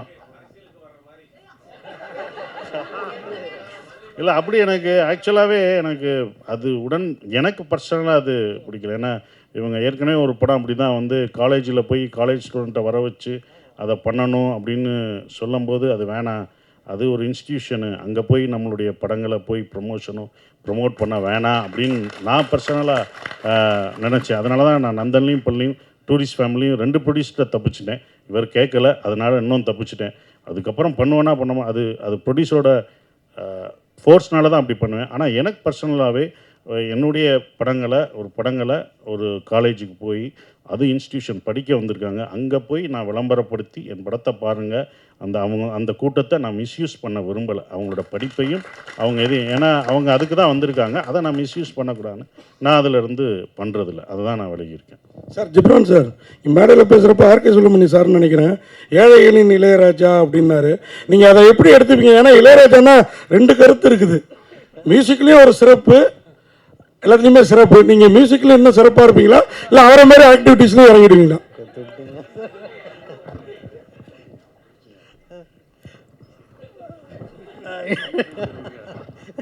இல்லை சார், ஐயோ என்ன சொன்னாலும் மாட்டேன்னே. ஓகே, இல்லை சார், எனக்கு நான் அவர் சொன்னது அது ரொம்ப பெரிய வார்த்தை, நான் அப்படி தான் பார்க்குறேன். பட் எனக்கு வந்து ஸ்கிரிப்டு, நான் இந்த யார் நடிச்சிருக்காங்க அது எல்லாம் பார்க்குறத விட எனக்கு ஸ்கிரிப்டு, டேரக்டர்ஸு, அப்புறம் சில நேரம் இப்போ வந்து எனக்கு படம் முடிஞ்சதுக்கப்புறம் எனக்கு வருது. இப்போது இவங்ககிட்ட கூட சொல்லிட்டு இருந்தேன், நாகராஜ்னு டேரக்டர், இவங்க ஆக்ட் பண்ணியிருக்காங்க. ஸோ லாஸ்ட் வீக் அந்த படம் பார்த்தேன், எனக்கு ரொம்ப பிடிச்சிருந்துச்சு. ஸோ பிடிச்ச உடனே ஓகே இந்த படத்தில் நம்ம இருக்கணும், இந்த படம் நம்ம இப்படிலாம் பண்ணலாம் அப்படின்னு எனக்கு தோணி தான் நான் உள்ளே வரேன். ஸோ அந்தளவு தான் என்னோடய சினிமா மேலே இருக்க லவ் மட்டும்தான் நான் அந்த படத்து கூட கமிட் ஆகிறதுக்கு, வேறு எந்த ரீசனும் இல்லை.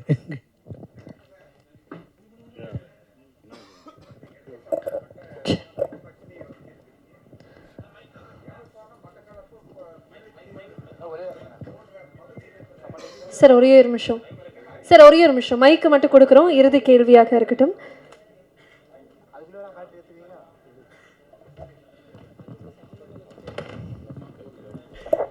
இப்போ சொல்லுங்க சார். இலங்கையில் மிகவும் பாதிக்கப்பட்ட பகுதி யாழ்ப்பாணம், மட்டக்களப்பு, முல்லைத்தீவு, காரைத்தீவு, இந்த மாதிரி இடங்கள் தான் ரொம்ப பாதிக்கப்பட்டது.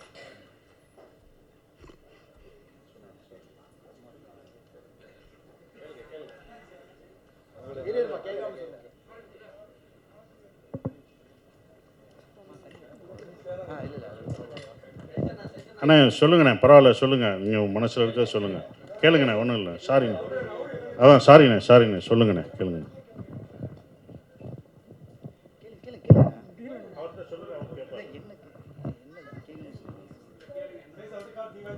நான் இலங்கையில் இருந்தவன், அங்கே இருந்து 83 நான் வந்துட்டேன். அதனால் கேட்குறேன், காரைத்தீவு, முல்லைத்தீவு, யாழ்ப்பாணம், மட்டக்களப்பு, திருகோணமலை, இந்த பகுதிகளில் தான் தமிழர்கள் அதிகமாக வாழ்கிறார்கள். அங்கே இருந்த அந்த மக்களை நீங்கள் சந்தித்தீர்களா? ஆமாம் கண்டிப்பாக. அந்த மக்களோடு பேசினீர்களா? கண்டிப்பாக. அவங்களுடைய உணர்வுகளை நீங்கள் இதில் எடுத்து வைத்திருக்கிறீர்களா? நீங்கள் படம் பார்த்தீங்கன்னா உங்களோட ஃபீலிங்ஸுக்கான விடை கண்டிப்பாக அதில் இருக்குங்க.